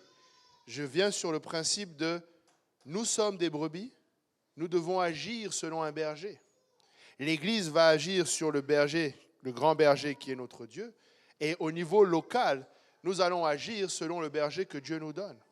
C'est pourquoi, parfois, certains vont agir d'une façon, sans que ce soit un changement de la part de Dieu, Mais d'autres vont agir d'une autre façon sans que ce soit de la part du changement de Dieu. Mais parce que le berger suit l'esprit qui lui dit, aujourd'hui, vous allez aller là et vous n'allez pas aller là. Je ne sais pas si ça fait du sens. C'est vraiment une question de suivre l'autorité, de suivre comment Dieu va diriger. Mais Dieu ne change pas dans le sens où, parfois, ce qui se passe, c'est que, et c'est pourquoi je dis, peut-être le point de départ, c'est de faire attention à ce que Dieu a, de dire que Dieu a dit. Parce que si je dis que Dieu m'a dit de venir à Montréal, et puis après, Dieu m'a dit d'aller là-bas, mais c'est quoi que tu appelles Dieu m'a dit en fait? Parce que si c'est ta simple écoute de Dieu, là il y a un problème. Et c'est là où on est aujourd'hui dans la chrétienté. Tout le monde entend de lui-même, de la part de Dieu. Je crois que je viens me mettre un peu dans le trouble dans ce que je vais dire, mais vous allez me pardonner. Eh boy, il faut que ça tombe sur moi. Bon, je vais le dire comme ça. Je ne veux pas révolutionner le plan de la Bible. Si vous n'avez pas compris, venez me voir ou demandez-moi d'éclaircir, ok? Faisons attention à cette histoire de ma relation personnelle avec Dieu. Je dis ça parce que, oui, nous devons avoir un temps. Le Seigneur dit, va dans la chambre, prie dans ton thé, prie dans la présence de Dieu. Mais ce n'est pas tout le temps que Dieu te dit de faire ça. Je dis ça par rapport au fait que, dernièrement, je parlais avec quelqu'un, je lui disais, tu sais, Dieu revient pour son Église. Il ne revient pas pour un individu. Il revient pour l'Église en tant que corps de Christ, en tant qu'épouse de Christ. Et chaque individu sera sauvé s'il est dans l'Église. Donc tu ne peux pas avoir une vie solitaire de mouvement avec Dieu si l'Église a un autre mouvement que toi. Ça ne marche pas. C'est pourquoi je dis attention à cette relation personnelle avec Dieu. Parce que, oui, je sais, des fois, il y a des choses qu'on va faire. Dieu ne te demande pas à toute l'Église de le faire. Je comprends, il y a de ces choses-là, ça peut être juste toi et Dieu dans la relation. Mais attention avec cela. Parce que si l'Église va à gauche, tu es censé aller à gauche. Et c'est pourquoi je dis, même si soi-disant l'Église n'est pas bonne. Parce qu'aujourd'hui, qui sommes-nous pour dire que l'Église n'est pas bonne? Moi, je ne prêche pas la rébellion en aucun cas. Jamais. Même si tu croises quelqu'un qui est dans une église, je ne sais pas, la plus à l'ouest, ou je ne sais pas comment on dit, de la vérité, ne lui prêche pas la rébellion. Prêche-lui encore la soumission. Il y a une façon de faire. Tu peux quitter une église sans être rebelle. Il y a une façon de faire. Et même le dirigeant va être d'accord. Écoute, moi, si quelqu'un vient me voir, et je suis sûr que j'aurai l'approbation, et de toute façon, je la prendrai, l'approbation du pasteur Graham et du pasteur Kaosi. Mais écoute, si quelqu'un vient me voir et dit, écoute, j'ai décidé que je voulais suivre Allah, je ne peux pas le frapper pour qu'il reste. Je vais prier je vais essayer de le convaincre, mais s'il ne veut pas rester, je suis obligé de le laisser partir. Et j'ai pris cet exemple extrême pour dire que si tu prêches à quelqu'un ce que tu sais être la vérité aujourd'hui, par exemple sur le baptême d'eau, cette personne-là va aller et va éventuellement soit transformer l'église où il est, soit à un moment donné réaliser que ce n'est pas là-bas ma place. Mais il y a une façon de faire la chose. Donc par rapport au changement, c'est pourquoi je disais, nous allons changer ensemble, parce que nous sommes le corps de Christ. Si l'église va là, tu sais, tant que le pasteur Kaosi convoque une réunion, une veillée de prière par mois, on va venir à la veillée de prière. Tu sais, si le pasteur Kaosi dit, je ne sais pas, ne fais plus ceci, on ne va plus le faire.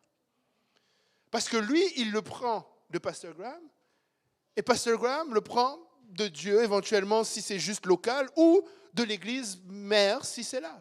Mais nous avons confiance que vous avez déjà entendu pasteur Kaosi dire prier pour la conférence générale. Parce que nous voulons que ce soit Dieu qui approuve. Mais après, plus on descend, plus ce mouvement-là devient collectif. Il y a une seule tête, mais le corps est grand. Parce que des fois, on dit, non, mais je sais, je ne suis pas la tête. Ben, alors arrête de bouger tout seul là-bas. Parce que tu deviens une tête. À un moment donné, on doit bouger avec le flot.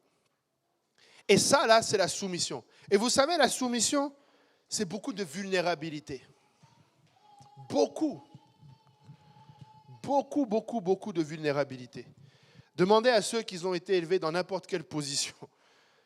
Tu sais, on vient te voir, on te dit, tu vas faire ça. Tu dis, il est où le frère Gauthier? Je l'ai vu. Quand le pasteur de la chair, là, il l'a volontairement désigné, là, tu pouvais voir la sueur tomber. C'est comme, Seigneur. Il s'est senti vulnérable. Il dit, mais qu'est-ce que j'ai à voir avec les gens de 65 ans? Tu sais, toutes sortes de questions. Mais tu te soumets et tu fais. Donc, oui, c'est vulnérable. Je sais que je prêche quelque chose qui nous oblige à enlever une certaine carapace et à être vulnérable. Mais nous devons être vulnérables. Nous devons être vulnérables. Faire confiance. On va aller à droite, on va à droite. L'église va à gauche, on va à gauche. L'église va au milieu, ben on reste. L'église ne bouge pas, on ne bouge pas. Vous savez, des fois, les gens se frustrent, ils disent, mais le Seigneur m'a dit que on doit ouvrir une église à je ne sais pas, Saint-Glinglin de Meumeux, comme quelqu'un dirait. Le pasteur va te dire, attends, mais il ne suit pas la volonté de Dieu. Vraiment? Tu vas reprocher à ces hommes-là qui nous prêchent tous les jours comment on doit grandir, comment on doit planter les églises, qu'il est contre ça? Non, il y a un timing. L'église va bouger. Tu vas bouger, et quand tu vas aller, ça va être un mouvement de l'Église. Ce n'est pas un mercenaire qui part tout seul quelque part et qui prend des risques tout seul. Est-ce que ça fait du sens? Est-ce que vous comprenez ce que je veux dire? Ça va ensemble, on bouge ensemble. Et des fois, c'est, entre guillemets, plus ou moins frustrant, je vous l'accorde, mais c'est ça le processus. Parce que nous faisons confiance que Dieu passe. Est-ce qu'on va manquer le train? Impossible. Dieu ne change pas. Si Dieu changeait, ou si on pouvait faire changer Dieu, ou forcer Dieu à changer, ou appliquer nos propres changements, si je peux dire comme ça, Ésaü aurait été béni, et pas Jacob. Pourtant, Dieu avait parlé depuis le début. Ils ont essayé, ils ont tout fait, mais c'est Jacob qui a reçu la bénédiction. On peut contredire ou on ne peut pas contredire, mais on peut regarder à Jacob et se dire, mince, comment Dieu a pu permettre qu'un usurpateur de même, un menteur de même, un tricheur de même, mais guess what, Dieu a eu sa volonté. Ils auraient pu avoir une réunion de famille il y a longtemps et rédiger le testament et dire, bon, Ésaü, désolé mon ami, Dieu a dit, c'est toi Jacob. Ça aurait fait des conflits, je vous l'accorde, mais ça aurait été la volonté de Dieu plus parfaite. Donc tout ça pour dire, Dieu va avoir sa volonté. On ne peut pas brimer la volonté de Dieu. Oui. Moi, ma question, c'est en ce qui concerne l'appel des dieux, parce que c'est un sujet quand même assez délicat, parce que surtout de nos jours, il y a beaucoup de confusion en fait en ce qui concerne l'appel des dieux. Je suis d'avis à 100% qu'il faut que nous puissions prêcher l'Évangile. Mais lorsque Dieu appelle quelqu'un, Dieu donne un message à la personne. Vous allez voir par exemple l'autre a un ministère prophétique, l'autre ça pourrait être délivrance, ou l'autre ça va être plus par rapport à la prière, la compassion, peu importe, de manière générale. Parce que tous, on n'a pas les mêmes appels. Comme la Bible est dit, les uns comme docteurs, les autres comme apôtres, et tout ça pour l'édification du corps de Christ qui est l'Église. Est-ce que ça serait possible d'éclaircir un peu par rapport à l'appel? Parce que je donne un exemple très simple. Quelqu'un est appelé, par exemple, on lui demande, tu vas aller prêcher, mais il dit, Acte 2, 38, l'Évangile, c'est le message que tout le monde a l'habitude de prêcher. Moi, c'est ce que je vais prêcher, mais pourtant, ce n'est pas ce que Dieu l'a demandé de faire. Mais il a juste voulu peut-être faire de manière routinière ou comme tout le monde le fait. Je ne suis pas en train de dire qu'il ne faut pas prêcher l'Évangile, mais est-ce que c'est possible d'éclaircir sur cet aspect-là d'appel de Dieu? Tu finis toujours tes questions de manière à ce que je comprenne pas. Mais je veux juste confirmer quelque chose. Quand la personne prêche Acte 2, 38, ce n'est pas ce que Dieu l'a appelé à dire. Il l'a appelé à dire quoi? Parce que si Dieu t'appelle à prêcher, il t'appelle à prêcher Acte 2, 38. Là. Non, je parle de manière routinière. Par exemple, quelqu'un est désigné pour prêcher, apporter la parole de Dieu, mais il n'a pas pris le temps, par exemple, c'est consacré ou chercher la direction de Dieu, mais il a dit que je fais de manière routinière, un peu dans ce sens-là, vu qu'on doit prêcher l'Évangile, parce que je veux que vous puissiez éclaircir un peu par rapport à l'appel, que ça soit un petit peu clair. Parce que j'ai eu à échanger avec beaucoup de gens, mais c'est un sujet un peu assez délicat, comme je suis en train de le dire, parce que ça porte un peu de confusion, surtout de nos jours. Parce que c'est sûr qu'on n'est pas tous les mêmes appels. Voyez-vous, vous avez un appel pastoral, vous êtes là, les bergers, il y a d'autres qui vont être comme des évangélistes. C'est là. Parce que si tel était le cas, on dirait que tous, on devrait peut-être faire la même chose, mais pourtant, ce n'est pas ça. OK. Je vais essayer d'y aller point par point. On a 10 minutes. Bon. C'est parce qu'il y a vraiment deux parties dans ta question. Je vais d'abord traiter la deuxième partie, l'aspect routinier ou l'aspect prédication.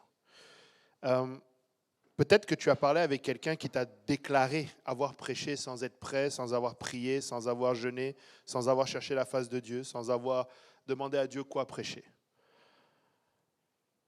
Quand quelqu'un vient prier comme ça, vient te déclarer ce genre de choses-là, exhorte-le à prier, à chercher la face de Dieu. Parce que je ne vois pas pourquoi il est parti prêcher. C'est sûr que le pasteur Kausi pourrait me dire, tu enseignes mercredi, ça ne m'intéresse pas, et puis je fais n'importe quoi, je viens me tenir là. Mais alors après que je n'essaye pas de venir te voir en disant, tu sais, vraiment ces hommes-là, j'étais là, je suis allé, j'ai prêché n'importe quoi. Mais sois honnête, prêche pas n'importe quoi. Ça, je ne peux rien faire pour la personne. Maintenant, la routine, attention. Acte de 38 n'est pas une routine. Acte de 38, c'est l'évangile. Et il doit être prêché en tout temps. Je vais prêcher à 1 Corinthiens 15, je vais prêcher l'obéissance à travers Acte de... Ce n'est pas une routine. Oh, vous prêchez toujours la même chose, parce qu'on veut toujours que les gens aillent au ciel. Je ne veux pas te prêcher autre chose. C'est le principe de Dieu ne change pas. La prédication, c'est simple. Concernant l'appel, nous sommes tous appelés à prêcher l'évangile. C'est clair, là, il n'y a pas d'autre appel. Et encore une fois, ça, c'est le rôle de l'Église. L'appel individuel, ma question va être celle-ci. As-tu vu comment les gens, les anciens dans la parole de Dieu sont appelés? Personne n'est appelé par Dieu lui-même tout seul, point, tu pars et puis tu ne fais rien. Il y a un processus. Oui, Dieu t'appelle, mais l'appel est toujours confirmé par l'homme. Tu prends l'appel le plus spirituel qui existe, celui qu'on a tous en tête quand on dit Dieu m'appelle. Quand on dit Dieu m'appelle, c'est je t'appelle. C'est ça qu'on a tous en tête, soyons honnêtes. On a tous en tête l'expérience de Michael, tu vas être le batteur de l'Église. C'est ça qu'on a en tête. Et il y a un exemple concret dans la parole de Dieu, Samuel. Samuel, c'est celui qui a fait cet appel, qui a reçu cet appel le plus spirituel qui existe. Samuel, Dieu l'a appelé. Mais tu sais qu'est-ce qu'il a entendu? La voix de son berger. Il a entendu Élie. Il est parti voir Élie. Tu m'as appelé? Non, je ne t'ai pas appelé. Il est reparti. Samuel. 3 fois, il a cru que c'était Élie. Du moins 2. La 3e fois, Élie lui a fait comprendre. Même Élie croyait que c'était pas... C'est pas qu'il n'avait pas vu, mais il a dit non, je ne t'ai juste pas appelé. Et là, Élie a dit, ah ok, ça c'est Dieu qui l'appelle. C'est la confirmation est passée par Élie. Pas par Samuel. Si Samuel lui a dit, la prochaine fois, Élie lui a dit, la prochaine fois, dit, me voici. Et là, il y a confirmation d'appel, il y a le processus qui continue. Donc c'est vraiment ce que tu dis par rapport à l'appel. S'il y a confusion d'appel, c'est parce que justement, il n'y a pas de processus. Parce que quelqu'un, écoute, la première fois, vous savez, quand Dieu t'appelle, généralement, je vais vous dire un secret, un petit secret, entre vous et moi. Très souvent, c'est sur Internet, mais c'est entre vous et moi. Très souvent, quand Dieu t'appelle, là, c'est pour quelque chose que tu n'as, pour le coup, vraiment, là, tu n'avais pas ça en tête. Et c'est facile, tu dis ça, oui, parce que tu es prédicateur. Non, je ne dis pas ça pour ça. Je vais vous donner un autre exemple. Quand le pasteur m'a demandé de prendre le ministère de l'école du dimanche, tu sais, si tu pouvais entendre quelqu'un tomber, est-ce que vous allez me croire si je vous dis que mon épouse et moi, jeunes mariés, avons eu le premier conflit de jeunes mariés que nous avons eus, vous savez c'est quoi? Elle voulait des enfants, j'en voulais pas.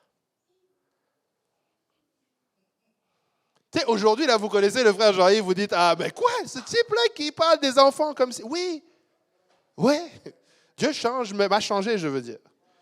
Dieu m'a changé. Et ce n'est pas... Travailler avec les enfants, là, mais elle-même, elle devait se dire, Seigneur, papa, pasteur, tu t'es trompé. Pas lui, mais quelqu'un d'autre. C'est littéralement là. Mais tu développes quelque chose, tu ne sais pas d'où ça vient. Tu sais, Dieu appelle et Dieu équipe. Mais très souvent, je vous l'accorde, et c'est vrai, Dieu va faire aussi, quelqu'un qui joue au piano, ben, il va le mettre à jouer au piano. Oui, c'est sûr, il y a un talent qui est là ou quelque chose, et puis ça avance. Mais ça va se faire simple. Ça va être très simple. Il y a des gens qui vont apprendre sur le tas, et ils vont être meilleurs que ceux qui ont travaillé toute leur vie, parce que c'était un appel de Dieu dans leur vie. Donc, juste pour dire l'appel, là, tu sais, nous devons juste prendre conscience que ça suit le processus. Tu veux éclaircir?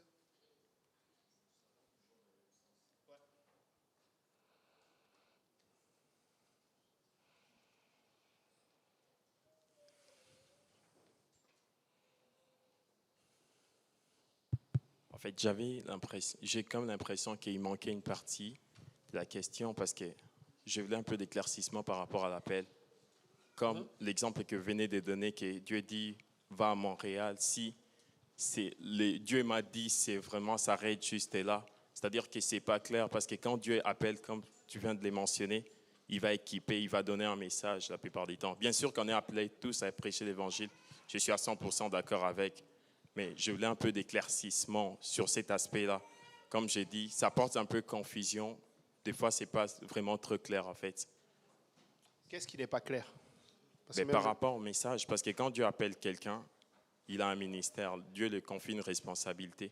Il doit savoir c'est à quoi Dieu l'appelle. Ce n'est pas juste comme tu venais de mentionner que si Dieu m'a dit c'est non, juste en fait, bah, okay. va à Montréal, Dieu t'a appelé et puis ça s'arrête là. Non, okay. Il n'y a rien de concret, en fait. Ça peut porter confusion dans la vie de la personne. OK. Alors, le point que je dois t'éclaircir, c'est que le processus dans l'appel va être confirmé par ton berger. C'est ça mon point. Et je vais aller jusqu'au point de dire que si Dieu t'a dit, va à Longueuil, et que ton berger te dit, n'y va pas maintenant là, ou n'y va pas, tu n'y vas pas. Point. Si vraiment Dieu t'a dit, il va le faire. Mais si tu dis que Dieu t'a dit, ton berger t'a dit non, et que tu remets la question du berger en cause, c'est que Dieu ne t'avait pas dit. Je prends beaucoup de risques dans ce que je viens de dire, mais je le dis pareil. Parce que quelqu'un qui a une relation intime avec Dieu au point où, quand Dieu lui dit quelque chose, il sait que c'est Dieu, il ne se rebelle pas contre l'autorité. Tu ne peux pas, ça ne marche pas. Tu vas être patient, tu vas attendre, tu vas aller prier, tu vas demander confirmation à Dieu. Et l'homme de Dieu sera assez humble. Si vraiment il t'avait dit, non, ce n'est pas Dieu qui t'a dit, pour reconnaître que Dieu t'avait dit et j'avais tort. Mais ne remets pas, je veux juste établir un principe. Aucunement ne remet en question l'autorité sur toi. Jamais. Tu sais, dernièrement, là, j'ai entendu, on reviendra là-dessus, là, mais nous devons faire attention aux mots qui sortent. Parce que quelqu'un a même dit, rebelle-toi contre ta chair. Même contre ta chair, ne te rebelle pas. Soumets-la. Dieu a dit soumets-la, utilise le mot soumis. Parce que si tu rentres dans un processus de rébellion, même de ta chair, tu vas créer d'autres rébellions pour autre chose et Dieu n'aime pas les rebelles. Donc le principe, c'est que oui, il faut soumettre la chair, mais attention même au mot qui est utilisé. Donc ce que je veux dire par là, Dieu m'a appelé? Oui, Dieu t'a appelé. Et tu penses vraiment qu'un homme va t'empêcher d'arriver là où tu veux? Ou du moins que Dieu t'a dit? Fais confiance à l'homme de Dieu. Mais très souvent aussi, c'est parce que nous n'avons pas donné à l'homme de Dieu cette place dans nos vies. Et là, ça devient compliqué. Parce qu'on vient, Dieu m'a dit que c'était ça. L'homme de Dieu va te dire, bah vas-y mon ami, parce que qu'est-ce que tu veux que je fasse si Dieu t'a dit? C'est pourquoi j'ai dit, faites attention avec ce que Dieu m'a dit.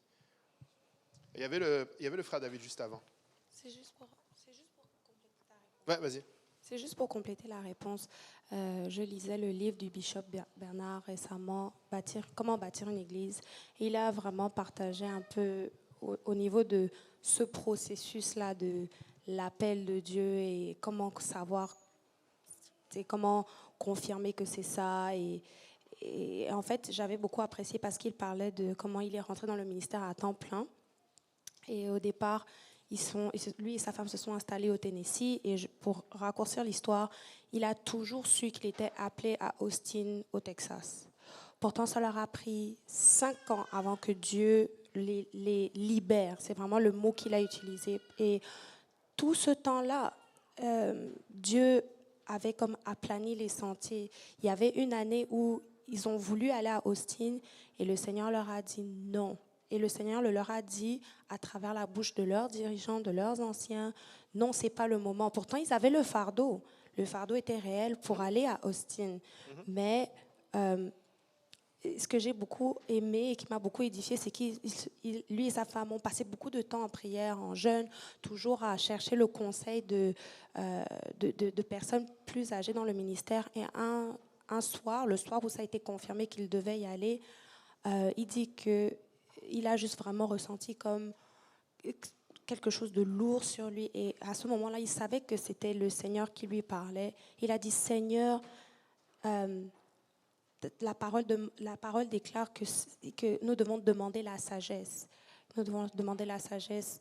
Et il dit qu'à ce moment-là, vraiment, lui et sa femme, c'était vraiment une expérience que ça ne va pas s'appliquer à tout le monde, mais ils ont entendu de façon audible, allez-y. Et qu'à ce moment-là, ils ont parlé à leurs dirigeants. Leurs dirigeants ont dit oui. Nous aussi, on a eu la confirmation, c'est ça. Et quand ils sont allés à Austin, c'est là qu'ils se sont rendus compte que si on était venu plus tôt, ça aurait été un désastre parce que c'était pendant les années 80, la récession économique. Bref, il y avait plein de choses où ils ont vu vraiment la main de Dieu qui avait aplani les sentiers. Donc, tout ça pour dire, des fois, oui, Dieu t'appelle, mais ce n'est pas le temps. Ce n'est pas le temps de Dieu. Donc, c'était juste pour rajouter à ta réponse. Moi, je reste dans le thème que même Dieu, mais Dieu ne change pas. Mais pendant qu'on parle d'appel, vous avez parlé de Samuel. Mais moi, je prends le cas de Paul. Paul n'était pas dans l'Église. Paul n'avait pas d'autorité spirituelle de l'Église de Jérusalem. Mais il a été appelé. Et c'est un disciple qui est allé le voir, Ananias. Et puis, il a fait tout son mieux. Il est allé à Jérusalem, n'a jamais été reçu. Son témoignage n'a jamais été reçu. Il va aller en Arabie. Jusqu'à ce qu'on va envoyer Barnabas, qui va aller le chercher. Il va se retrouver finalement à Antioche. Et c'est de là qu'on parlera de premiers chrétiens. Donc, des chrétiens. Ce que j'essaie de mettre en exergue, c'est que je comprends l'appel de Samuel, qui entend la voix de Dieu à travers Élie. Mais dans le Nouveau Testament, c'est le même Dieu qui a appelé Pierre, Jacques, Jean, les autres. Mais quand il appelle Paul, c'est une autre façon de faire. Au point même que l'Église de Jérusalem ne comprend pas. Donc, c'était ça, en fait, ce que je voulais. Je ne remets pas en question l'autorité, ni le fait que Dieu... Je sais que Dieu ne change pas, mais la Bible, même dans le Nouveau Testament, par l'appel de Paul, prouve que Dieu peut faire d'une façon que les gens qui ont l'autorité ne comprennent pas. Moi, je vais être en désaccord avec toi. Okay. Parce que le processus de Paul n'est pas différent de tous les autres processus. C'est que Paul subit des conséquences de qui il était. C'est ça la différence. Paul, quand je vais juste mentionner une chose. J'ai bien dit, Paul n'est pas dans l'Église. Paul n'est... Peu importe ce qu'il a fait. Mais c'est pareil. Paul reçoit un appel qui est conditionnel au fait qu'il rentre dans l'Église. S'il ne rentre pas dans l'Église par l'obéissance à l'Évangile en étant baptisé au nom de Jésus-Christ pour le pardon de ses péchés et recevoir le don du Saint-Esprit et s'être repenti sur le chemin de Damas, il n'est pas dans l'Église. Son appel est niette. Donc oui, il reçoit un appel conditionnel au fait qu'il rentre dans l'Église. C'est pourquoi le Seigneur, et beaucoup vont utiliser, et ils n'ont pas tort de l'utiliser, je te connais comme l'apôtre Jérémie, le prophète Jérémie, depuis le ventre de ta mère. Il y en a qui ont un appel sur eux depuis qu'ils sont petits. C'est vrai. Mais encore là, il y a un processus. Et par rapport à Paul, le Seigneur dit à Ananias, va tu sais, il lui donne l'ordre d'aller et il lui dit combien il va souffrir pour le nom. Et c'est une souffrance. Moi, je pense que Paul, quand il va à Jérusalem et qu'il ne se fait pas recevoir, c'est une souffrance. Il ne prend pas plaisir à cela. Mais en même temps, c'est la conséquence de la persécution qu'il a vécue. Et c'est pourquoi Dieu, dans ce processus-là, tu sais, tu ne vas pas voir. C'est sûr qu'aujourd'hui, toutes ces histoires-là, tu sais, quand le Seigneur est ouvert sur la vie des hommes de la parole de Dieu, ce n'est jamais pour que nous copions ces exemples-là. C'est parfois pour nous dire, tu sais, faites différemment. À la fois pour Paul, qui a persécuté, et à la fois pour Jérusalem, qui n'a pas reçu Paul. Alors aujourd'hui, on va nous mettre en garde. Faites attention, si quelqu'un rentre, ne prends pas son témoignage pour le repousser. Accepte-le. Mais il a fallu l'exemple de Paul pour y arriver. Et là où je peux dire que Paul n'a pas, c'était une souffrance et le processus n'a pas été différent, c'est que Paul, quand il est venu le temps de trancher sur un changement éventuel de la doctrine que je dois prêcher, est parti retrouver celui à qui l'autorité était donnée. Donc sa volonté à travers cet acte-là démontre qu'il voulait rester en ligne avec cet appel-là et tout ce qui en découle. Donc c'est toujours le même processus. Oui, on va être appelé, mais on va passer par le processus de l'Église, par le processus... Maturité, c'est un peu beaucoup dire pour Paul, parce que Paul, quand même, il était connaissant la parole de Dieu, il connaissait. Tu sais, s'il peut dire que nous sommes édifiés sur le fondement des apôtres et des prophètes, Jésus-Christ étant la pierre angulaire, lui, il lui manquait la pierre angulaire, même les apôtres d'ailleurs. Mais tu sais, il peut dire à un moment donné ce verset-là, ou cette parole-là, parce qu'il a le puzzle complet. Mais il y a quand même le processus. Donc, le principe, c'est vraiment conduire le processus. Et c'est pourquoi j'ai été, comme j'ai dit tout à l'heure, je prends un risque en disant cela, parce que certaines personnes vont me reprocher de vouloir encore une fois mettre l'homme de Dieu au-dessus de Dieu lui-même. Mais moi, je dis juste que on veut facilement enlever l'autorité au-dessus de nous. Peut-être que je suis le seul à le penser, et je prêche pour moi pour éviter, mais tu sais, oui, Dieu est l'être suprême. Et si Dieu a appelé quelqu'un, écoute, il n'y a pas un pays qui ne va pas être soumis, une autorité qui ne va pas être soumise à Dieu dans sa volonté. Quand Dieu a décidé d'ouvrir une porte, il va l'ouvrir. Et personne ne peut la fermer. Mais reste qu'il y a un petit processus. Donc on va juste...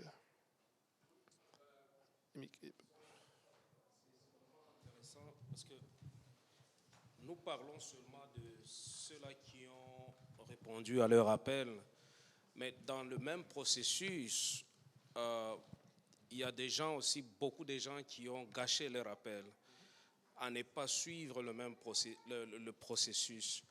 Fait que moi je pense que tout repose dans dans l'approche vis-à-vis de Dieu, la simplicité de tout ça là. Si tu as l'appel de Dieu, rien ne va empêcher cela. Rien au monde ne va empêcher cela. Quelle que soit l'opposition, rien au monde ne va empêcher cela. Si Dieu t'a appelé quelque part, il finira par t'amener à cette place-là. Mais sauf qu'il faut être honnête avec Dieu et soi-même et être patient aussi. Être patient parce que des fois, on essaie de prendre l'exemple de celui-ci, on essaie de prendre l'exemple de celui-là, chaque personne, selon son appel, a expérimenté certaines choses que peut-être l'autre n'a pas expérimenté. Donc, je ne vais pas bâtir ma vie sur lui. Ça va être entre moi et Dieu. Comme tu l'as dit, il faut faire attention avec... oui, ouais, entre moi et...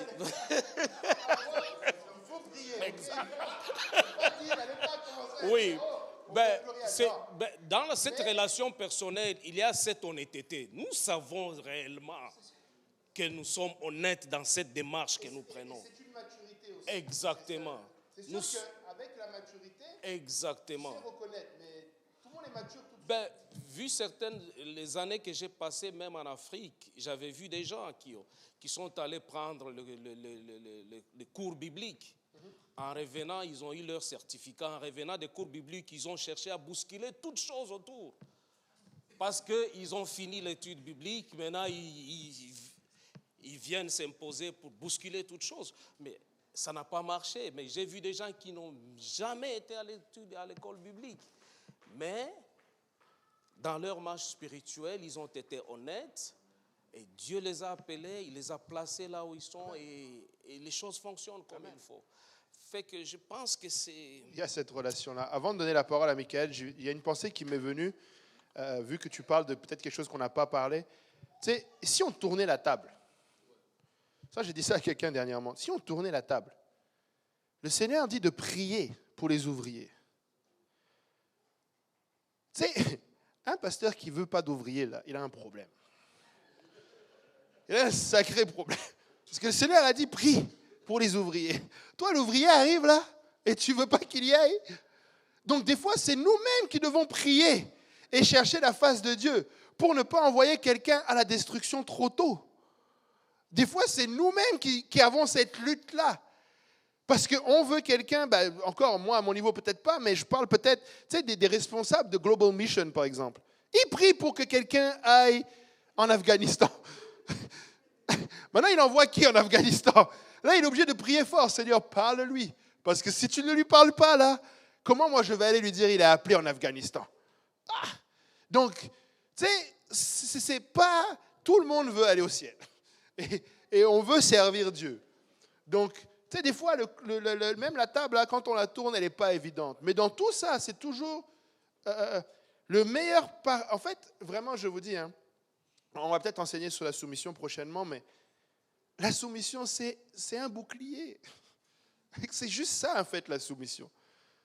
Tu sais, peut-être je suis un lâche, mais tu peux dire, c'est pas moi le responsable. Je sais que ça sonne jardin d'Éden. Mais, Seigneur, tu ne peux pas te cacher derrière ça. Mais tu peux dire, Seigneur, j'ai voulu respecter, je ne sais pas. Tu as un argument. Mais quand tu sors de la soumission, tu es livré à toi-même. Tu n'as rien. C'est dangereux. Oui. Moi, je me demandais, genre... Ça va être, est-ce qu'il y a une autre question? Juste devant. Ça va être les 3 dernières questions parce que je ne veux pas retenir trop. Rapidement, comme le cas d'Abraham, ou des fois, je me demande des gens comme pasteur David K. Bernard, genre, je me demande, est-ce qu'eux, ils ont... Comment dire? Est-ce qu'à part Dieu, ils ont genre une autorité, genre un pasteur ou quelque chose comme ça? Oui. Ouais. Ils vont être redevables des autres hommes. Mais... Prends l'exemple de David K. Bernard, pour ceux qui sont mariés, c'est le même principe que l'homme et l'autorité. C'est sûr qu'à un moment donné, il faut qu'il donne le dernier mot. Parce qu'on attend après lui, là. Qu'est-ce qu'on fait? Il ne peut pas toujours fonctionner en collégialité. Mais quand tu es sage, comme David K. Bernard, notre bishop, il consulte, il prie, et il regarde autour, et il partage qu'est-ce qu'on devrait faire. Et c'est pareil. Mais à un moment donné, c'est lui, la tête, qui doit prendre la décision. Donc, il y a toujours... Le principe de l'autorité, c'est parce que c'est lui qui tranche et qui prend la décision. Et le principe de la soumission, c'est que peu importe la décision qui est prise par cette autorité, je l'applique. Oui, j'ai une question. C'est dans Actes chapitre 17, verset 11. La Bible dit que ça parle des Juifs de Bérée. Ces Juifs avaient des sentiments plus nobles que ceux de Thessalonique. Ils reçurent la parole avec beaucoup d'empressement et ils examinaient chaque jour les Écritures pour voir si ce qu'on leur disait était exact. Donc, ma question, c'est celle-ci. Est-ce qu'ils examinaient ce que Paul leur avait dit pour voir si c'était exact ou comment vous comprenez cela? Oui, moi je pense que tu peux examiner ce que ton dirigeant dit pour voir si c'était exact sans remettre en question son autorité. Et c'est ton devoir. Parce que c'est là où certaines personnes tombent dans un abus spirituel. Parce qu'ils ne vont pas vérifier si ce qui était écrit était exact. Mais par contre, si tu trouves que... Et puis, c'est l'attitude. On revient sur le principe de l'attitude. Vas-y. Acte, ok, je note. C'est différent de envoie. Ok, waouh. Et puis après, tu retournes. Tu étudies. Tu regardes, waouh, j'ai appris ça. Oh, c'est bizarre, là, je ne comprends pas. Pasteur, qu'est-ce que tu as voulu dire ici parce que je n'ai pas compris? Tu vois le processus, il est différent. Parce que tu peux venir voir, pasteur, tu t'es trompé. C'est pas la même chose. Là. Peut-être qu'il a pu fourcher sa langue et dire Moïse au lieu d'Aaron, je ne sais pas. Ah, la dernière fois, là, tu as dit Aaron, fais attention, parce que quand même, c'était Moïse. Hein.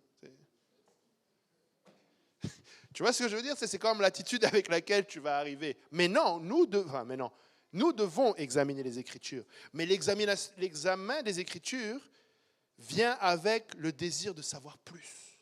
J'ai soif. Et je ne sais pas si quelqu'un peut témoigner avec moi, je suis déjà dit voir le pasteur, hey, regarde ce que j'ai vu, qui limite aller plus profond dans ce qu'il a prêché. Il me dit, ah, waouh, je ne l'avais pas vu celle-là. Tu sais, parce qu'il n'est pas comme, ouais, bon, je savais, mais j'ai pas. Non, on est là ensemble là-dedans, on veut aller au ciel, là. Tu sais, on veut. Amen. Dernière question. Moi, c'est une question qui préoccupe beaucoup. Toi ou les autres? La question, c'est toujours au sujet de l'appel, genre entendre de la part de Dieu. Je demande d'où vient cette, je ne sais pas si je peux dire pratique ou doctrine, en fait, que Dieu me dit ça, mon pasteur me dit ça, je ne fais pas ce que Dieu a dit, je fais ce que mon pasteur a dit. Je n'essaye pas, je ne suis pas en train de dire que je suis un rebelle ou bien je suis contre l'autorité, loin de là. Mon point est ceci. Nous savons que Dieu est un Dieu de l'ordre. Comme vous venez de le dire, que le ministère de quelqu'un va être confirmé par l'homme de Dieu, que Dieu a établi dans sa vie. Si on est d'accord avec ça, mais pourquoi on doit toujours avoir cette mentalité-là que si Dieu me dit quelque chose, mais je pars vers mon pasteur, bien mon dirigeant, il me dit le contraire, je ne fais pas ce que Dieu a dit. C'est-à-dire qu'il y a quelqu'un qui ment là-dessus. C'est que la personne peut-être n'a pas entendu la part de Dieu. Si c'est par rapport au processus ou la durée ou bien les temps, peut-être la personne est appelée peut-être à être évangéliste dans une ville quelconque, mais ce n'est pas encore le moment opportun que Dieu a établi. Dieu lui donne direction. Là, je comprends l'attente qui est « Attends, Michael, ce n'est pas encore le moment opportun ». Mais moi, la question que je pose, ça vient d'où en fait? Parce que nullement dans la Bible, mais je demande, cette face, je ne sais pas si je veux dire cette mentalité-là, parce que j'entends beaucoup de gens dire ça en fait. Moi, je ne suis pas en train de dire que je suis contre l'autorité, ou bien mon pasteur me dit plusieurs fois, j'ai de fardeau, quoi que ce soit, je suis allé voir le pasteur, il m'a dit ceci, cela, et je fais ce qu'il avait dit. Juste pour m'identifier à cela, parce que certains vont penser que, oh non, il est rebelle, il veut faire une sorte. Mais c'était ça, en fait, l'éclaircissement par rapport à ça, parce que Dieu est un Dieu de l'ordre. Oui, mon point, c'est quand tu dis le processus, tu parles de quoi? Du fait tu demandes d'où ça vient cette idée que Dieu m'a appelé et tu vas voir le pasteur, ou que le pasteur dise non? C'est ça que je n'arrive pas à comprendre. Je disais ceci. D'où vient, en fait, oui, je ne sais pas si je peux dire un raisonnement, parce que j'ai entendu ça par plusieurs personnes. Okay. Que moi, si Dieu me dit quelque chose, mon dirigeant me dit le contraire, je ne vais pas faire ce que Dieu a dit. C'est pour ça que je dis, peut-être que tu es en train de mentir. Si c'est un processus à long terme, par exemple, et ce n'est pas les moments opportuns qui a été établi par Dieu, ton dirigeant te dit, attends un peu, peut-être ce n'est pas les moments opportuns. Là, je comprends. La personne dit que c'est un moment d'attente. Oui, Dieu m'a parlé, mais il ne m'a pas dit que je commence un ministère quelconque là, à cet instant-là.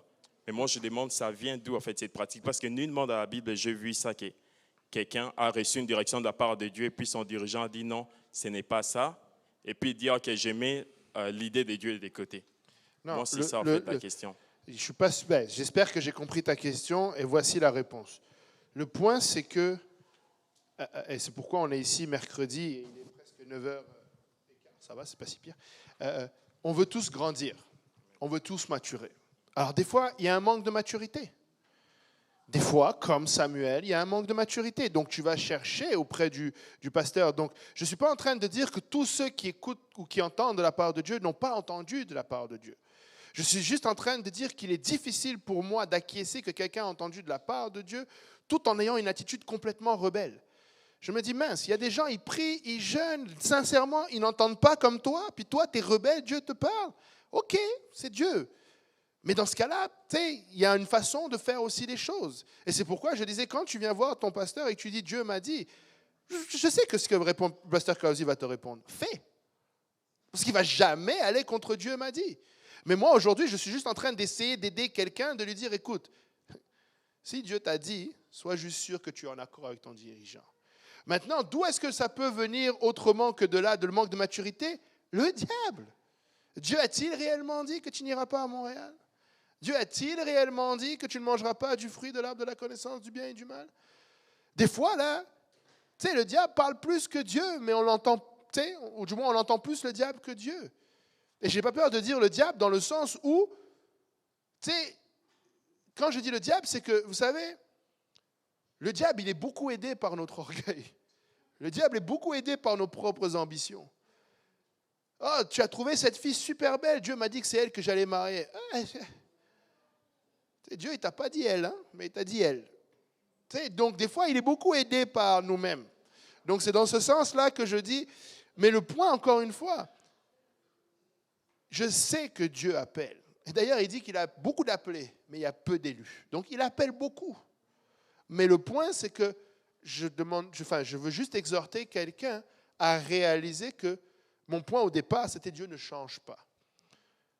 Parce qu'aujourd'hui, je connais, on reprend l'exemple, Dieu m'appelle à tel ministère, et en fait, toi, tu n'avais pas la bonne vision du ministère. C'est ce qui arrive souvent. Et quand tu rentres dans le ministère, tu réalises que, my goodness, qu'est-ce que je fais ici? Et là, Dieu m'appelle là-bas, parce que tu ne veux plus là où Dieu t'avait appelé, parce que c'est chaud, là, finalement. Et donc, c'est un peu ça, là, mon point. C'était juste...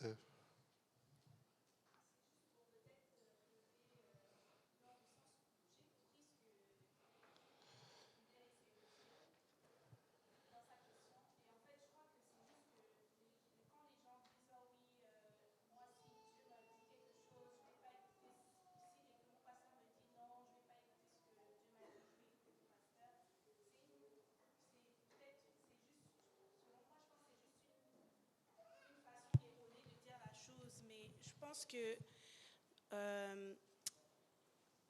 quand tu parlais de Samuel tout à l'heure, ça m'a juste frappé du fait que les 2 premières fois, même Élie ne savait pas, Élie n'avait même pas compris que c'était Dieu qui avait appelé Samuel, mais il a juste dit à Samuel, non, je ne t'ai pas appelé, retourne dormir. C'est la 3e fois que Élie a réalisé qu'en fait c'était Dieu qui a appelé Samuel. Donc, je pense que tout revient au processus, c'est vraiment en termes d'attitude, en fait. C'est que dans l'attitude, tu sais, moi j'imagine Samuel aller vers Élie la 2e fois, Élie le renvoie dormir, et puis Samuel se fâche que, tu sais, c'est quel genre de dirigeant, tu sais, je ne comprends pas pourquoi, tu sais, moi j'entends sa voix, lui il me dit que ce n'est pas lui, c'est un menteur, commence à se rebeller, mais tu sais, Ça serait logique. Ça serait logique. Ça serait logique. Et moi qui suis dirigeant, ça serait logique aussi qu'Élie se dise, Seigneur, c'est quoi ça? Il m'a entendu. Et finalement, pour dire à Samuel, c'est Dieu qui t'appelle. Mais il ne l'a pas dit tout de suite, parce que lui aussi, il est en mode, je veux comprendre. C'est ça, exactement. C'est vraiment se donner toutes les bonnes intentions. C'était ça, quoi. C'était vraiment le point, c'est de dire, nous voulons... j'essaie juste peut-être un peu d'utiliser des mots que je ne sais même pas des fois, mais on va dans un sens. Et oui, il y a eu des abus. Oui, il y a eu des gens qui voulaient absolument un pouvoir dictatorial en disant non, tu feras ça ce que je te dis, tu sois soumis. Oui, ça arrive. Mais on ne va pas corriger un problème en inversant ce que Dieu fait. Dieu ne change pas. En fait, oui, ça revient vraiment à ce que je voulais comme dire. Oui, il y a eu des abus. Il y a eu des abus. Et aussi, tout ceci, Dieu n'a pas mis tous ces processus par accident. C'est pour notre propre protection. Contre les abus et contre son propre... Tu peux t'abuser de toi-même. Oui, parce que si par exemple, toi prétendant entendre la voix de Dieu et ce n'était pas la voix de Dieu, mais tu suis quand même le processus, l'homme de Dieu te dit non, moi je ne vois pas cela, ça ne vient pas de Dieu. Est-ce que tu es assez sage ou capable d'accepter cela? Est-ce que tu es capable d'accepter cela, ce que l'homme de Dieu vient de me dire, vraiment, je pense que ça ne vient pas de Dieu. Est-ce que tu es capable d'encaisser cela? Tu sais, moi je pense qu'il faut, c'est la simple des choses. Dieu a établi ce processus pour notre protection et pour la protection de l'œuvre de Dieu. C'est si je simple vais- que ça. Je vais juste peut-être, je vais essayer de garder quand même la... Ben, en tout cas, quand tu obtiens une licence à l'Église pentecôtiste unie, tu remplis un formulaire, tu donnes tes informations parce qu'on veut savoir qui tu es, puis tu passes devant les pasteurs, nos dirigeants du district, et puis ils te posent une question toute simple. Hein. Pourquoi tu as demandé la licence là? J'ai séché à la question. Parce que je n'étais pas capable de dire, j'ai entendu la voix de Dieu. Je n'étais pas capable de dire tel jour, telle date, tel... Et je n'ai pas répondu à la question sur le... Et quand je suis venu, ils ont rigolé de moi parce que c'était comme... Et ce n'est pas question que je n'avais pas d'appel, mais je ne savais pas que... Et à la fin, il a dit, tu sais, c'est quoi la bonne réponse? Ben, pour servir dans le royaume. C'était ça la bonne réponse. C'est parce que c'est ça que ça prend, c'est ça le processus. C'est tout. C'est comme à un moment donné, si tu veux jouer, il faut que tu ailles voir le pasteur Mutombo et que tu lui dises, je veux jouer. Tu sais, c'est le processus. C'est presque le même processus. Nous avons des règlements que nous suivons. Ces règlements, ce n'est pas pour discriminer ou quoi que ce soit. Non, non. C'est pour s'assurer que, bon, voilà, la personne est assez mature. Parce que le même ministère peut te détruire ou peut te rendre mature. Et c'est si simple que ça. Donc, tu vas là, tu dis, et puis Voilà. l'objectif, c'est qu'on avance. Voilà. C'est Amen. pour ça qu'on a mis ce processus. Alléluia. Bon, c'était les 3 dernières questions. Alors, on va pouvoir se lever. Amen. Je sais que Père Pabal ont des obligations même tout à l'heure et demain matin. Alléluia. On va élever la voix et on va demander au Seigneur de nous aider. Amen. Que nous réalisons que Dieu ne change pas. Mais des fois, c'est nous qui devons changer. Amen. Et nous devons nous adapter à ce Dieu qui ne change pas. Alléluia. Élevons la voix tous ensemble. Éternel,